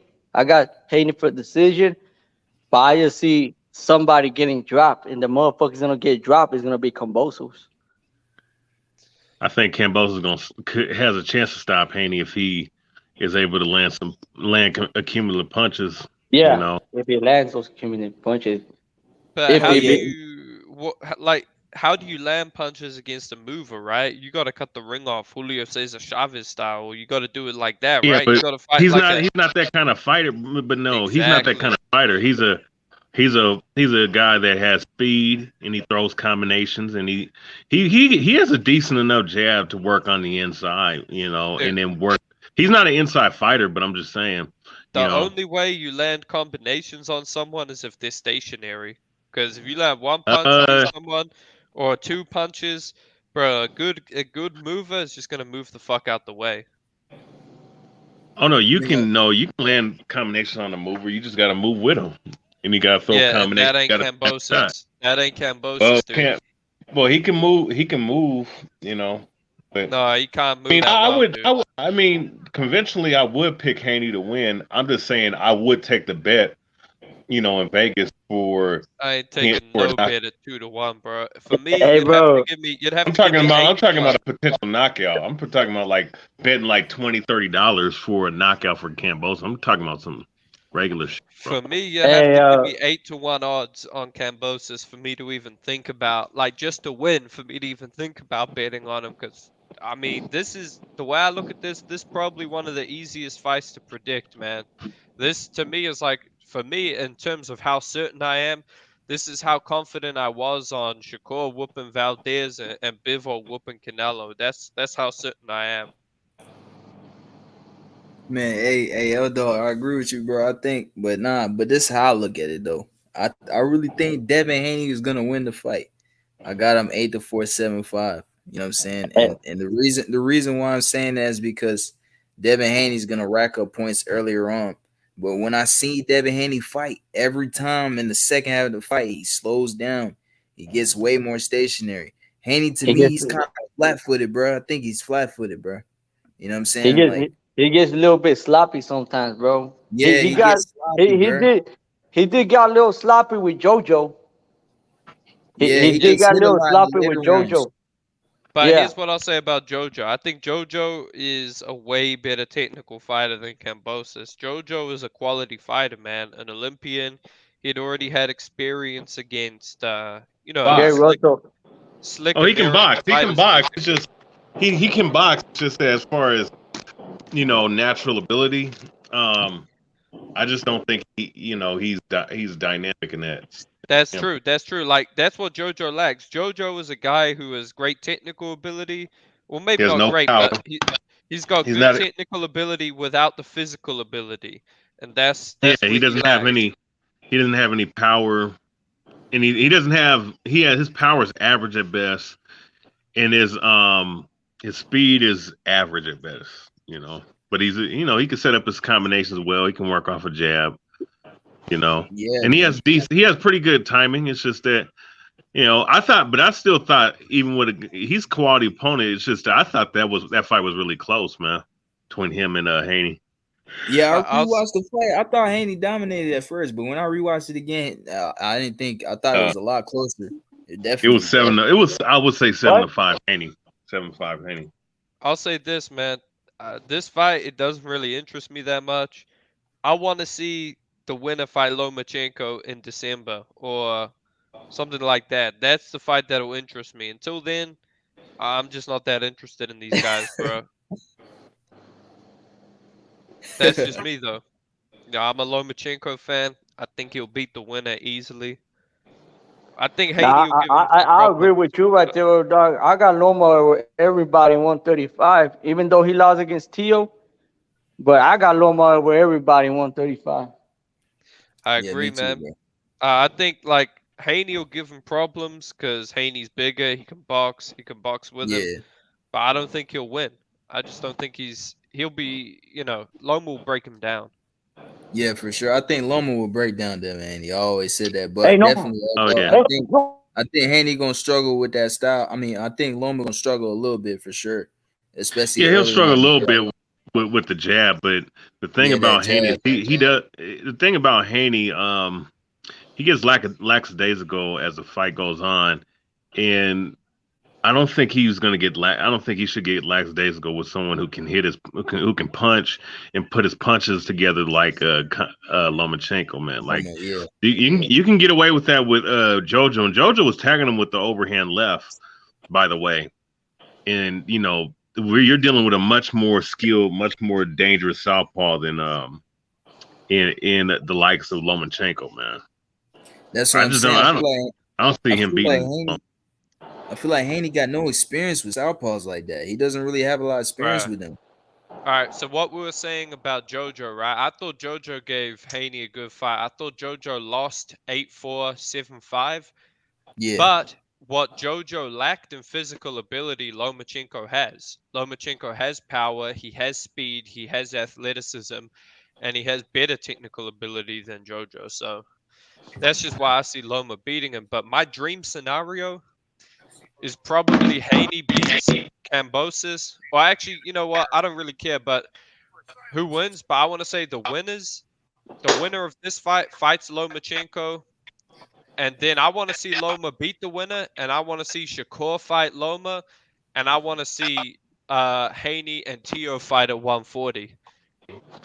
Shit, there's still an animal in 140, bro. What about Tank Davis at 140? Nah, I think Josh. I'm a believer in Tio, man. I'm a believer in Tio. Nah, man. the animal's still right there in 140. We already talked about it. 150. It's Regis Prograis. Yeah, Prograis. Man, my guy at 140 is Josh Taylor. I'm a big Josh Taylor fan, but he ain't gonna be there for long. So I think he's gonna have 1 or 2 more fights and then bounce. I really want to see Loma versus Shakur for undisputed at 135, and I want to see Haney versus Tio for a belt at 140, because I feel like Haney versus Tio, if Loma would have beat Haney for undisputed, it would bring like a bad blood into that fight, right? Because Haney could say, I beat Kambosos, you lost to him. Tio could say, well, I beat Loma, you lost to him, and it's like it's all the interest is back in that fight again, right? Yep, I kind of agree right there. Yo, and I think Loma versus Shakur will sell regardless, because people will pay to see skills. Hey, L-Dog, man, I think Josh Taylor got a tough ass fight coming up, man. I think I heard that Jose Zepeda finna be the mandatory. I think Josh Taylor's fucking drained at 140, man. I feel like he should get out of there right away, man. Because bro, you got to look like this. He got dropped by Jack Catterall. Jack Catterall's not a power puncher, but he's taking shots from Regis Prograis and Jose Ramirez and Branchik. You know what I'm saying? He's fucking drained at that weight, man. I think Zepeda Bro, that's the one fight I have no clue who wins, man. I have no clue who wins Zepeda versus Taylor, because I'll put it to you this way. They say you're only as good as your last fight, and if that's true, Zepeda won by first round knockout. Josh Taylor looked trash, so Zepeda should destroy him. But if Josh Taylor can get back to what he used to be, I think he beats Zepeda. So that's why this is such an interesting fight. It's like, is Josh Taylor still that guy, or has that guy left? And if so, I think Zepeda knocks him out. He should let go. He should let go of his PE teacher, bro. Fucking Ben Davison. I ain't gonna lie, bro. He ain't a good trainer. I like Ben Davison. I like Ben Davison. He needs to get a little better as a trainer, bro. Because there's still some shit, he still needs to fix as a trainer. You know what's crazy about Ben Davison? The dude hasn't been in a losing corner since 2016. Damn. And I mean, to be fair, he did lose the Catterall fight, in my opinion. So I'll say that's a bit of a messed up stat. But the guy, I feel it's unfair for us to say he's a trash trainer, because look, the game plan Taylor had against Ramirez was brilliant. The game plan, that Lee Wood has had in his last 2 fights were really good. So to me, it's like Ben Davison, he's still learning because he's young, but I think we need to give him his credit. I mean, he's won all his fights with Haney too. So no, I'll give him his credit. He's gonna take time. He's like Buddy McCurt, bro. He took his time to become a good trainer, and look what he had now. Yeah. You need to take losses to learn, man. Like, no trainer comes up the ranks and is instantly, gonna be getting guys is going to be getting guys to beat pound for pound fighters from the get-go and whatnot. You gotta take losses. I'm sure Robert Garcia, who I think is one of the best trainers in boxing, I'm sure he took his fair share of losses on the way up. Hey, but right now, Robert Garcia, he ain't a run right now, bro. He be losing fight after fight. That's true, but I feel like my problem with. Hey, hold on, bro. You gotta mute yourself, Al Bushman. Hey, Cassidy, mute yourself, bro. You gotta have a shit. I was saying that you're trying to say I was doing. You didn't look in it. Yeah, no, I didn't look. I know. Man, he got tweakers in the background. Nah, it sounded like he had a party or some shit. Hey, but what I'll say about who Robert, are we talking about? Robert Garcia. he's a great trainer, but he just trains too many guys. He needs to focus on maybe 5 or 6 guys rather than training 10, 20 guys. Yo, These are shout the out only guys. Lee Wood, man. These are the Shout only out guys Lee that Roberts need to be concentrating, bro. You know, Raymond Arguello, that new prospect that he has, he's with Top Rank. He's a switch fighter. He can switch to southpaw to orthodox. Bam Rodriguez is one of them. I agree. To me, I'd he say lost to Bam Virgil Rodriguez is the Ortiz. best fighter, bro. Yeah, I think he that's lost to Robert's best Virgil fighter. Ortiz, and I was a big Virgil fan. I still am, but I kind of wish that Robert focused on Virgil and Bam, because Virgil and Bam, to me, those guys are like those guys are great up and comers who can truly be pound for pound talent. Yeah, I agree, bro. And then Virgil he's gonna have a badass fight in August, bro. Against what's his name? David Avanesian. Yeah, he's gonna be a good fight, bro. He knocked out Kelly, bro. I was like, oh, no shit. I ain't watched that fight.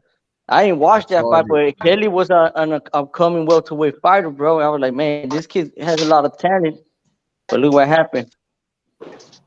Yep. Yo, shout out Lee Wood too, bro. Cause man, I remember I picked Lee Wood to fucking win, bro. And I remember, bro, when he got dropped and shit in the first round, I was so fucking nervous, bro. Yeah, hey, that was a crazy fight, his ass, bro. And then Lee Wood knocks him out, bro. I was happy as shit, bro. I was like, hell yeah, let's go. The only reason I picked Lee Wood because I seen him beat up Kanzu. That's the only reason why I picked him. He beat the shit out of him. Hey, when Lee Wood's gonna fight again? Lee Wood. Hey, I don't know about Lee Wood, but I know Colin has a fight. Yeah, that's what I wanted to talk about. This is a good fight, in my opinion. Miguel Mariaga versus Mick Conlan. I think Mariaga might beat the dude because Mariaga, he ain't the best, right? But Conlan, dude, he got brutally beat the fuck up and knocked out in his last fight. So this is too soon, in my opinion. His chin is probably going to be ruined. Yeah, he took a lot of damage. Oh yeah, I remember Mariaga. I remember Loma beat the shit out of him, bro. Yeah, Loma beat him. Joet Gonzalez beat him. Fucking. Yeah. But look, he's never really been knocked out, so we know he's durable. I remember Joet Gonzalez made Tank leave the fucking ring.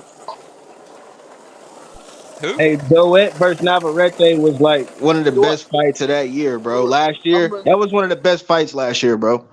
Hell yeah, it was. Hell yeah. It was the last week of October. It was like the last week of October, the last week of October. That was one of the best fights, bro. I was watching Top Rank till 2 a.m, bro. Yeah, bro, I underestimated Joet, bro. I thought he was gonna get knocked the fuck out, bro, and he did super well. But he still took a lot of punishment, man. He still did. Yeah. I was just gonna say, you know what's my problem every fucking weekend when I watch a fight, bro? I fucking get drunk and I don't remember some of this shit, dog. I need to stop doing that bullshit. Like for real. Hold on, real quick. Amado Colon, he says that Ben Davison lost the Billy Joe fight against Canelo. He wasn't the head trainer for that fight. That was Mark Tibbs, I think. So I don't think that really counts. No, my thing is, you guys are asking about Lee Wood. He's supposed to fight Josh Warrington in a unification in the UK. So, ooh, he's fighting Warrington? Yeah, trying to set that up. I might pick Lee Wood in that fight. That's a tough one, man. I don't know. I fucking hate Josh Warrington, bro. Yeah, I don't like Josh. him, bro. That dude's a cheater, I don't like bro. him, bro. That dude's a cheater. Like, have you seen bro? him? Yeah, bro. The headbutts, the elbows. I can't fuck with that shit, dude, because especially when I noticed the referee was in on it his last fight. Like, this guy would headbutt Kiko Martinez, and Kiko Martinez would complain, and then the ref would be like, come on, fight. And I'm like, dude, he's getting headbutted. Or what would happen is Warrington would headbutt him, and then fucking Kiko would clinch to buy himself some time, and the ref would warn him for clinching. And I'm like, dude, the guy just fucking headbutted him. Like, can we get the guy a break?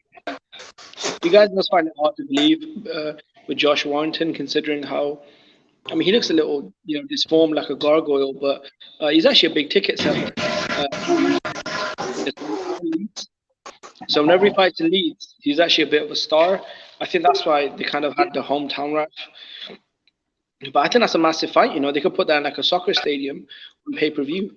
Because it's a unification, I think, right? IBF and WBA. I was high on Frampton. I was high on Warrington when he beat Lee Selby in Frampton. I thought he was on a good roll, but he ran into Mauricio Lara, and that kind of fucked up his thing.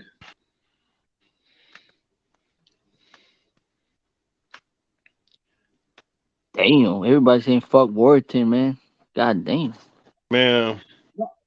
I don't know why everyone hates Warrington so much. Fuck all that goofy ass shit, man. You got to be a dog in the UK for me to really give you that respect, because like I respect all fighters, but you got to really be that, bro, because a lot of people overhype these UK fighters. No disrespect to the UK, but yeah, y'all, they be overhyping the shit out of y'all, bro. Oh no, they got a lot of Boots. They got a lot. No, I feel the same with Americans. Like with Boots, everyone keeps telling me how great he is, but so far he's only fought 140 guys or cab drivers. But people are saying he should be on the pound for pound list. So who? But Jimmy, who would you have if Conor Benn fought Boots? Basically, the way I see that scenario is if Conor comes to the UK. Boots knocks him out, man. No, I'm not having it. See, I'm not having it now. I'm gonna go ham now on his Boots. I see you lot tearing up. No, give me a second. Let's have this debate. It's my turn now. Hey man, UK fighters are a bunch of Yankees. A bunch of Yankees. I'm gonna tell y'all this. UK fighters are a bunch of Yankees. I'm gonna tell y'all. Yeah. Of course you're gonna say that. What about your bitch? Conor Benn will do to Boots what your fighters get one loss. Your fighters get the two losses Yankees and go you back throw them in the underneath the fucking bus. body bag. Hey, let me say this. Wheelchair Let me say time. this about UK fighters, man. This is what I learned about them. All right, a lot of people they say What they're. did you learn? Hold on. Okay, a lot of people say they're overhyped. They don't live up. But here's the thing, right? A lot of Americans, they only see them at the end of their career. They haven't seen their rise to the top. They haven't seen all the guys they fought. That's what I noticed. Like, you can't judge a guy at the end of his career when he just gets to America. It's like, what about all the fights he had on the come up? You didn't see those fights. A lot of these guys, they put in work to get to where they are. Like, they have to fight other prospects to get to the top. Like, I mean, let's take a look at James DeGale, right? Yeah. I mean, James DeGale, he had to fight fucking killers. He's alright. Where he was at. He's George alright. Groves, He's alright. like Exactly. They don't know. They don't understand. Like They don't know. Billy. They don't know. It's like Billy versus John Ryder and Billy versus Chris Eubank Jr., bro. They put this. They put like their prospects. That's what I'm saying. Yeah. That's what I'm saying to you. Victor, Virgil Ortiz, Boots. If they was English, they would have fought already, blood. That's what I'm saying to you. They'd have done fought already. We're not witness protection in no fighters. We put the best in the That's why I respect the UK fighters, bro. Because these motherfuckers, they don't give a fuck, bro. They put them all on the line right away. Look at Dubois. Look at Dubois and Joyce. Look at Dubois got one loss already. What the fuck? I'm saying to you. Daniel Dubois. Joshua and Dylan White, they fought. Like, Yeah. You already know Jimbo. You already know Jimbo. We go in there from early.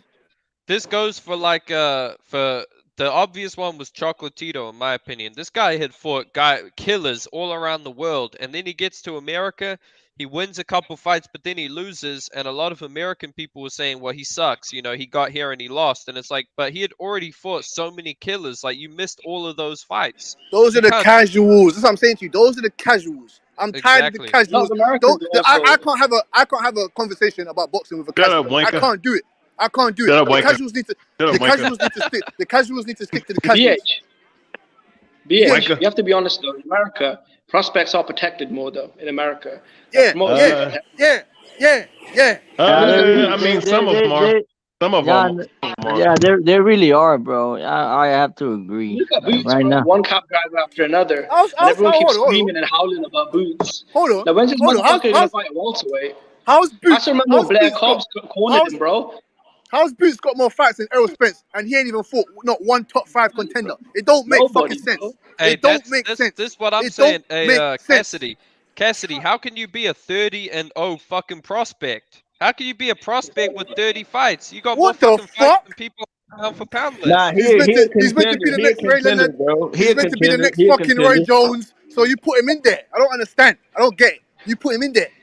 Force him in there, not himself, but the fighters. They need to Nah, fight him.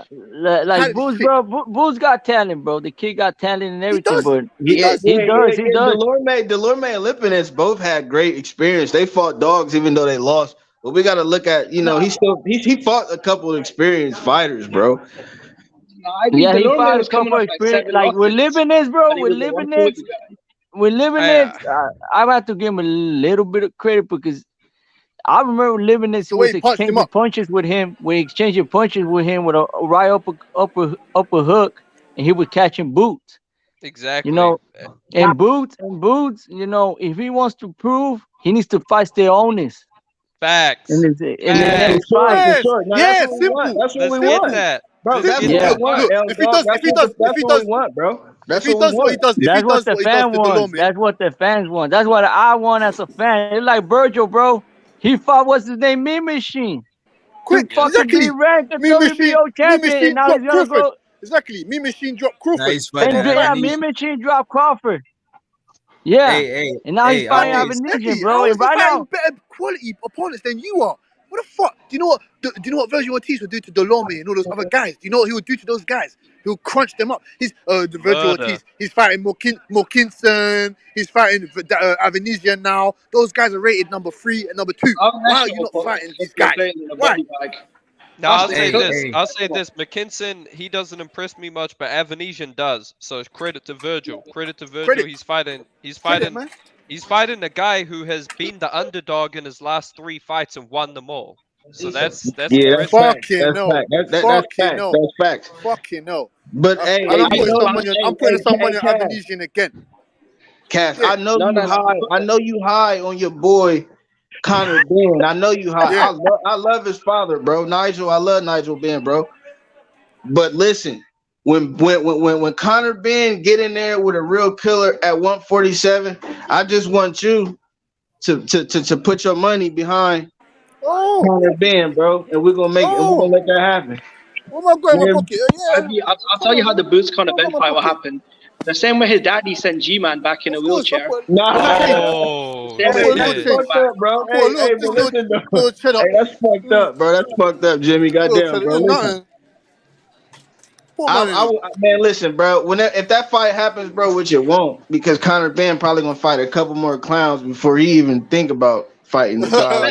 Hey, he might fight Jose Ramirez. He might fight.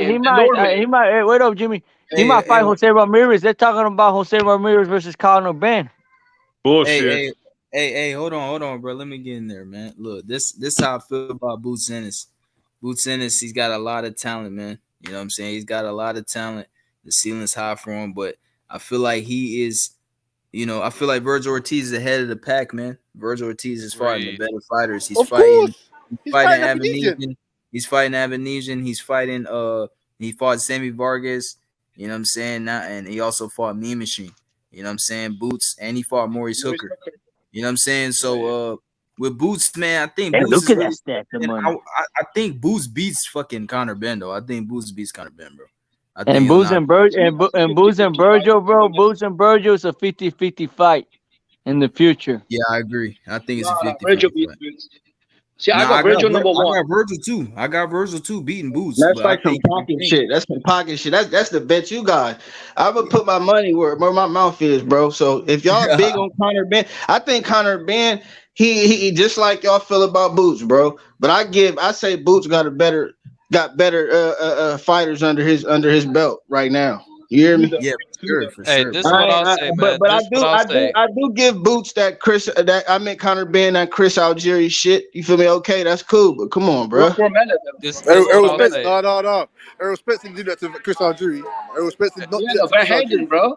Bro, hold on. Let me. But Chris Algieri, bro, he hasn't fought in years, bro. Fucking. Hey, you're talking about washed up. Come on, bro. He really washed up. He was low-key washed up when Spence fought him. Hey, real quick. I don't want to hear about he needed money. Algieri don't need that money. Algieri don't need no money. He took that fight because he thought he was going to beat Conor Benn. He did not. He didn't do nothing. We banged him out of there the same way we banged out Van Herden. If they made the Jose Ramirez fight versus Conor Benn, You know, that's gonna be a real test for Conor Benn. He fights Jose Ramirez. No. They're just gonna say that. They're just gonna say that he came up from 140. They're just gonna say he came up from 140. Hey, real quick. Let me cook on this this Boots thing.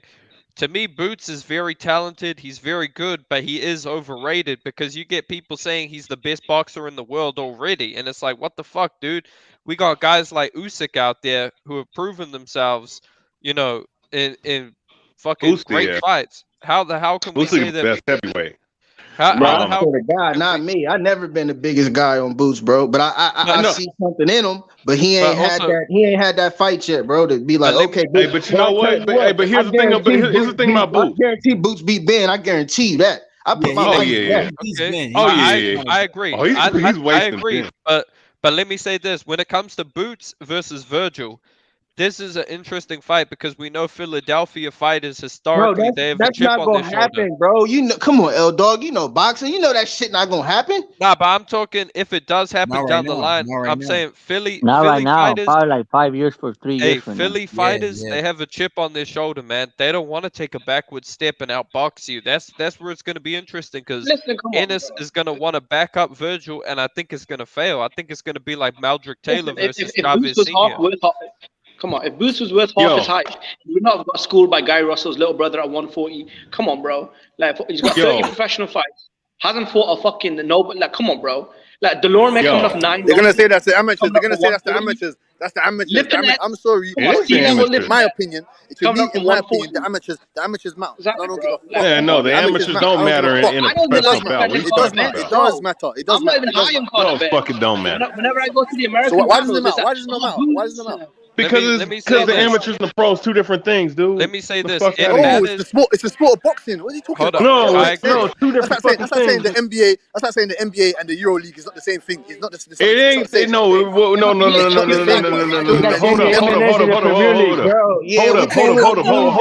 That's a bad analogy. No, that's a bad analogy. That's a bad analogy. That's a bad analogy because college basketball is. College basketball and amateur boxing will be the comparison, dude. You're comparing two professional. Okay. That's my mistake. I'm going to retract my statement and say that college basketball and NBA is the same. Ray Robinson beat Bud in the amateurs. Can Ray Robinson beat Bud right now? No. Look, to me it depends when. Hold on. It depends when they fight. Look, if you have an amateur win over someone when you're both 10 years old, it doesn't really matter. But if we look at like Beterbiev and Vosdik, they fought each other when they were in their early 20s, like 22, 23, 24, and Beterbiev stopped Vosdik then, and it didn't look like much change. So the amateurs does matter if you fight like later on, but it also depends on the style you win. If you completely beat the shit out of someone for 3 rounds and knock them out, chances are you're probably not going to beat them in the pros, man. But if it's a close fight in the amateurs, then you know it's anyone's game, really. It's like Ugas beat Crawford in the fucking amateurs. And Amir Khan knocked out Ugas in the amateurs. That's why Ugas went home with bronze medal. So I mean, you know, it's just one of them. Castaño beat Spence in the amateurs. Like, what do that? Usyk got beat by Sean Porter. What do it really? You know what I'm saying? That shit don't mean nothing. What would Usyk do to Sean Porter right now? Hey, I beat, but you saw the video of Sean Porter versus Daniel Jacobs. How Sean Porter was dominating Daniel Jacobs in the amateurs. Sean Porter beat Danny Jacobs too. Exactly. You know what I'm saying? Like this might be why Sean Porter. Keyshawn Davis beat Andy Cruz in the pros. I'll put money on that. Hey, this might be why Sean Porter never really was the best pro, because this dude, he fought fucking everyone in the amateurs. This guy's body must have been broken down. I'm pretty sure he fought Andre Ward. He fought Usyk. Was it at 162? Nah, he didn't fight Andre Ward. Andre Ward was already like. That was Tim Bradley. He fought at like 162. Okay. What wasn't it? Wasn't the L Dog 162? Yeah, him and Usyk, they fought at like middleweight. Think about it. Boots is so good, right? He's had a way deeper amateur career than Conor Benn. He's had 30 professional fights. Why is he still in a conversation with someone like Conor Benn? I mean, that to me makes me look at him sideways. It doesn't make sense. You got double the professional fights. You got triple the amateur career. Why are you still on the same level as Conor Benn? A guy that took up boxing in his teens. A guy that's had 20 professional fights? Like, come on, man. Like, this is why I look at Boots sideways. Why Eastern Europeans take too fucking long to become professionals? I can explain this.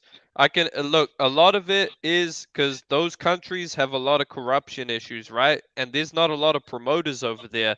So the only way for a guy to get signed to a decent promoter where he's not gonna get treated real bad is to shine in the amateurs. Like otherwise, they have to sign to some shitty promoter who's probably Hold up. involved with What about crime and communism? whatnot. Yeah, but communism you know, too. but you know who's saving them? That manager. What's that manager's name? Klimas. Who? Yeah, him. He's getting a lot of fucking Eastern European But fighters, bro. it's just hard to turn pro over there because top rank, Matchroom, they're only looking for the best of the best, and these guys they don't have like big social media profiles. But that's true. That's true. But that's good, bro. They be Soviet grabbing Union. those motherfuckers over there when they make that main event over there on what's that country called? Uzbekistan. Well, I remember Yeah. they did a card of all them fighters, and it was a pack ass stadium. I'm talking about pack that day. Hey, let me tell you this though. There's one guy I've seen who's come from the amateurs now. A Ukrainian kid. People need to look out for this guy. His name is Yuri Zakariev. He's the youngest Ukrainian to win the amateur world championships, and he was only 19. So this kid, he got talent, man. What's his Right, name? how- What did you China say, Yuri? Soviet Union. Yeah, I'll link his I'll link a link fight that of to me. his.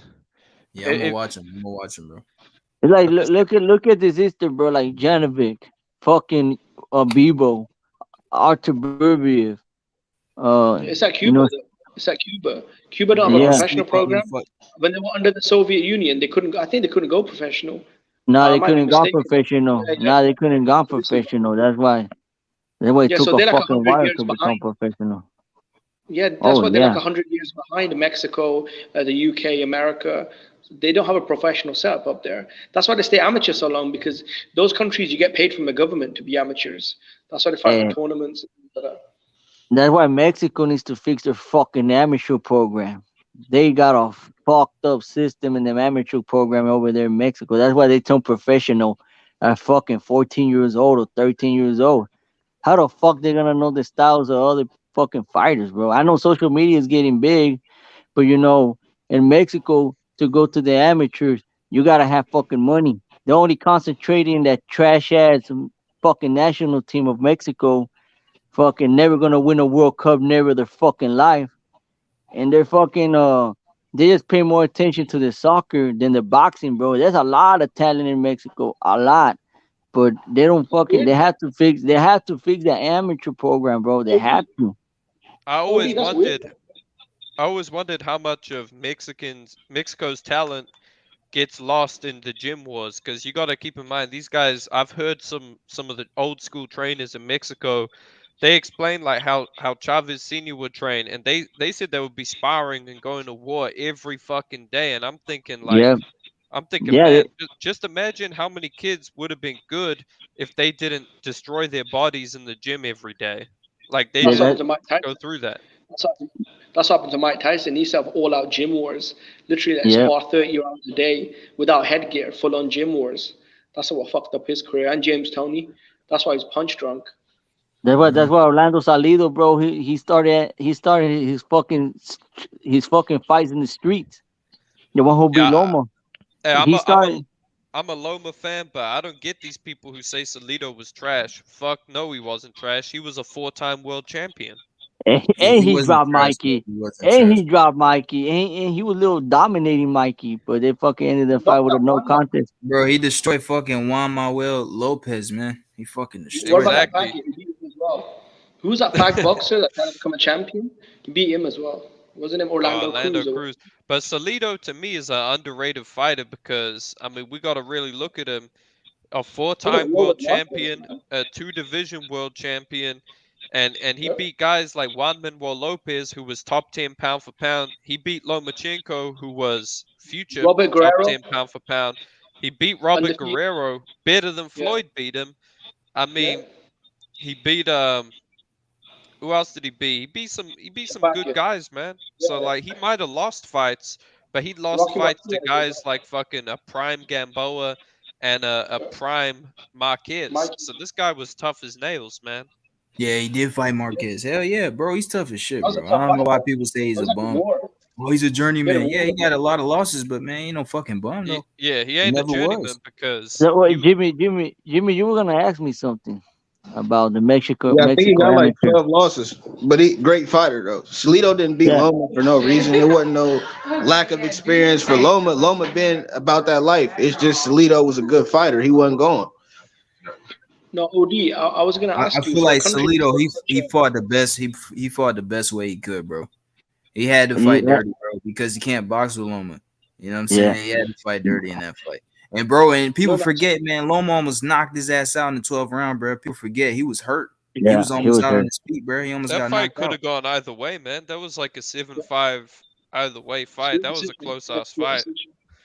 Yeah. No, I was asking OD with Mexico. Well, see, for me, it's confusing though because Mexico has one of the richest histories, modern histories of professional boxing, right? So why is the amateur program so weak? It doesn't make any sense.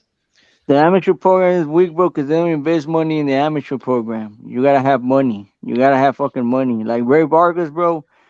You know, that's why he got a different style, bro. He was in the amateur program. You know, like Bardes, he was in the amateur program because they had the money for it. You know, there was a fucking that was this kid, bro. I forgot what was his name. He wanted to go to the Olympics in I think in Tokyo. Yeah, in Tokyo. And he was washing cars for a living, bro, to get that money to go to Tokyo. That's why Mexico, bro, you know, everybody see Mexico is one of the corrupt countries in the motherfucking world. How can a country like Cuba, run a amateur program that level, but Mexico's 100 times, bigger and richer than Cuba? I mean, it doesn't make any sense, does it? That's why Canelo wants to fix that shit, bro. Canelo, you know, all these motherfuckers is Canelo. Look, Barrera, Marcus, Morales, all these some bitches, Chavez, all of them, they ain't fucking fixing it, bro. I remember Juan Marcus say some shit like this, that he might fix the amateur program in Mexico. He haven't done shit. So Canelo, if he's a man of his fucking word, say, oh, even though he gonna fight Triple G, he ain't gonna fight Bebo. He said he was gonna fight Bebo, but he needs to keep his man his fucking word and fix that fucking amateur program, bro. They have to fix it. I'm still interested. I'm still interested in that Triple G fight because look, I'm one of the few people who's a Triple G and a Canelo fan. I respect both of their skills. I think both of them are all-time great middleweights. So I'm down to see the fight, man. Fuck it. I know it is what it is. That's what I say. Like fuck I wanted the Bebo fight, but you know, it's not Burger King, bro. You cannot have it your way. So So I Eddie Hearn gotta. was saying that they're working on the fight for next year, May. So I actually think Canelo's not going to go to the PBC. Next year he's going to sign another contract with the Zone. See, this is my thing though. People keep saying, oh, the PBC fighters are playing it safe. They're waiting on Canelo. Bro, Canelo's been fighting on the Zone for over 4 years. Like whatever relationship he's got with the Zone and Eddie Hearn, he's cool with them, bro. So the PBC guys, they need to get their shit in their order and fight each other. I don't know why they're waiting on Canelo. I bet you Andrade is not going to the PBC, bro. They been fighting each other in the PBC. You know, Jimmy, that they've been fighting each other at the PBC, bro.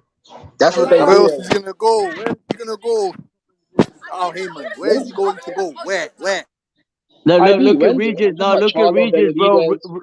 Regis went to. Yeah, look at Regis. He went to the PBC just for one fight. He wanted the Broner fight and the Tank fight, and they never gave it to him. He bounced. He left. Dude, I'm gonna say something unpopular, man, and this might rub people the wrong way, but Tank Davis is overrated as fuck, man. That dude Hey, bro, you're not saying nothing that man hasn't already heard. That dude, look, to me, I'm gonna keep it a buck. Tank Davis is, to me, the two best fighters around those weights are Loma and Shakur. Sorry, I'm not giving I don't think Lomachenko. not Lomachenko. No. If Tank Davis connects that same blow that he gave to Rolly, Lomachenko's done. That's what I'm saying to you. Linares dropped him with a straight right. Linares dropped him with a straight right. Linares dropped him with a straight right. Hold on. Let me handle this, Jimmy. we could easily say if Canelo landed the same blow he landed on Yildirim on Bivol, then Bivol would be knocked out. But guess what? It ain't fucking Yildirim. No, Ain't no fucking Rolly. Rolly Romero is a Canelo bum. Alvarez could have landed. Canelo Alvarez could have landed his best shot on Bivol that night. He wouldn't have knocked him out. If That's Tank the same Davis with hits Loma. if Tank Davis hits Lomachenko on his chin, he's done. Loma Nah, got a bro. chin, Lomachenko's bro. done. Loma got a chin. Bro, I've never He seen ain't him got hurt. no chin. He ain't got no chin like that. It doesn't matter. I've seen It him hit doesn't on matter. It granite doesn't shit. matter if He you hit on get granite dropped. Cassidy It doesn't Gamboa matter if went you 12 get. rounds with him, bro. Yeah. Gamboa. He was Dude, 50. I people know, but he's got the equalizer. He's Isaac got that Cruz, bro, a equalizer, fucking man. bum. Isaac Cruz is a bum, bro. Look, to He Bro, went Isaac Cruz isn't a Tank bum. Davis. He isn't a bum. He beat Magdaleno. Look, before he got into to the tank. me, He ain't a bum. He ain't to a bum. He ain't a me, bum. to me, Tank Davis has the same problems that Canelo has in that his footwork is not that good, in my opinion, and he's got too low of a punch output. I think I someone understand. like No, I Bivol understand what you or mean. Listen, who is I like understand what you mean. Listen, I understand what you mean when you say that his punch output is low, and you get me. His foot, he gets hit a lot. You get me. I understand that. That's why I'm saying to you, I'm high on Tank Davis because I can see the power and the potential in the weight division against those guys. It's not like someone like Boots, I like Tank. I like Tank, bro. But if he the fights with guy's got Loma the right equalizer, now, man. if he He's fights got with the Loma equalizer. right now, because you know Loma can play it safe sometimes, bro. And he'll fuck up. Wait. And then he When's the last pop time? you. Wait up, Cassidy. And then he'll pop you with the 1-2, and he's gonna move his edges. He's gonna be just fucking around with that guy, bro. But if Loma and Tank fight, I got Loma. I got I Loma got stopping Tank. Tank. I got Tank knocking him out. I got Loma I stopping got Tank, Loma bro. making Tank quit. Because I know Tank is I know he don't have a big heart though. Because I know He's he a quit prima against Devin donna. Haney in sparring. No, I know he's a pussy. He You quit see, against Devin Haney in look at Santa sparring. Cruz. Look at Leo Santa Cruz. What was happening? Bro, he's a He was beating. bantamweight, bro. Leo Come Santa on, Cruz is a I know. bantamweight. Tell you something, bro. I'm gonna tell you something about Leo Santa Cruz, bro. I mean, But look come at on, bro. Lomachenko. He's Where did a he start from? bantamweight, bro. I like the only Come on, fight I man. can Lomachenko give start from? Tank. The only fight I can give Tank, bro, is Pedrosa. And what's his name? And Okay. Cruz. And that's it. But wait. If Tank is such a Yeah. killer, why was you running from Rolly? If Tank is such It a was killer, why was you because running from Rolly? I don't want to say. I understand what you mean, Jimmy. I don't want to say he was running. He was just trying to set up a shot. He's trying to set something up. That's what I Yeah, he believe. was trying to set something up because He's trying Tank. to set something up. Yeah, because Tank was playing it safe, bro. Because if Bro, I've Tank seen would the have go. interviews when they ask him about Lomachenko, bro. He starts stuttering. Yeah, I know, come but on, like man. when Tank fought with Rolly, bro, we didn't expect the Rolly, bro, because in the first round, Tank was just fucking hugging him, bro. Bro, an interview asked him. He said Lomachenko called you out. He said he wants to fight you, and Tank's response is, "Oh, I don't care. I don't want to fight Lomachenko." Bro, I've seen the interviews, bro. Dude, I know Tank- this guy is scared of Lomachenko. Dude, Tank, look, this guy is nothing special to me. Like, I think that, to me, they've done a good job of marketing him to casual fans and people who don't really understand the Swiss science. I'm telling you, when it comes to his technical ability, it's just nothing that special. I mean, it's not even like very good in my opinion.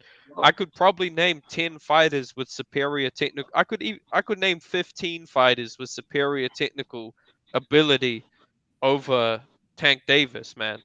Shakur is one of them, bro. I think Shakur outboxes Tank, neutralizes his power. Yeah. I agree because you know why 150? Tank Davis, he doesn't have the footwork and he doesn't have the punch output. If Tank Davis improved his footwork and had better punch output, then he could make it a brawl and he could probably beat Shakur. But he doesn't have those things, man. And I think he's getting worse, man. I think Tank is getting worse. Yeah, I agree. This guy was losing rounds to fucking Rolly. But is Tank not a knockout artist though? Because we can say Leo Santa Cruz, Mario Barrios both did the same thing Rolly did. Okay, they was up on the scorecards. And Leo, and to be truthfully honest with you, Leo landed more shots on Tank than Rolly did. Okay, but let me ask you this. But no, we got to cook on the outcome of the fight. We not talking about what he did until he got his ass knocked out. Let's just talk about the outcome of the fight. Y'all can try to hype and give niggas sympathy points all day, but let's cook on the outcome and the facts of the matter. Can we do that, or is we gonna downplay my man Tank getting this beautiful knockout again? You feel me? Tank Isaac Davis. Cruz He's a dog. He did way better than Rolly. Isaac Cruz is who we should be talking about. Tank Davis is not a top 10 lightweight. Wait,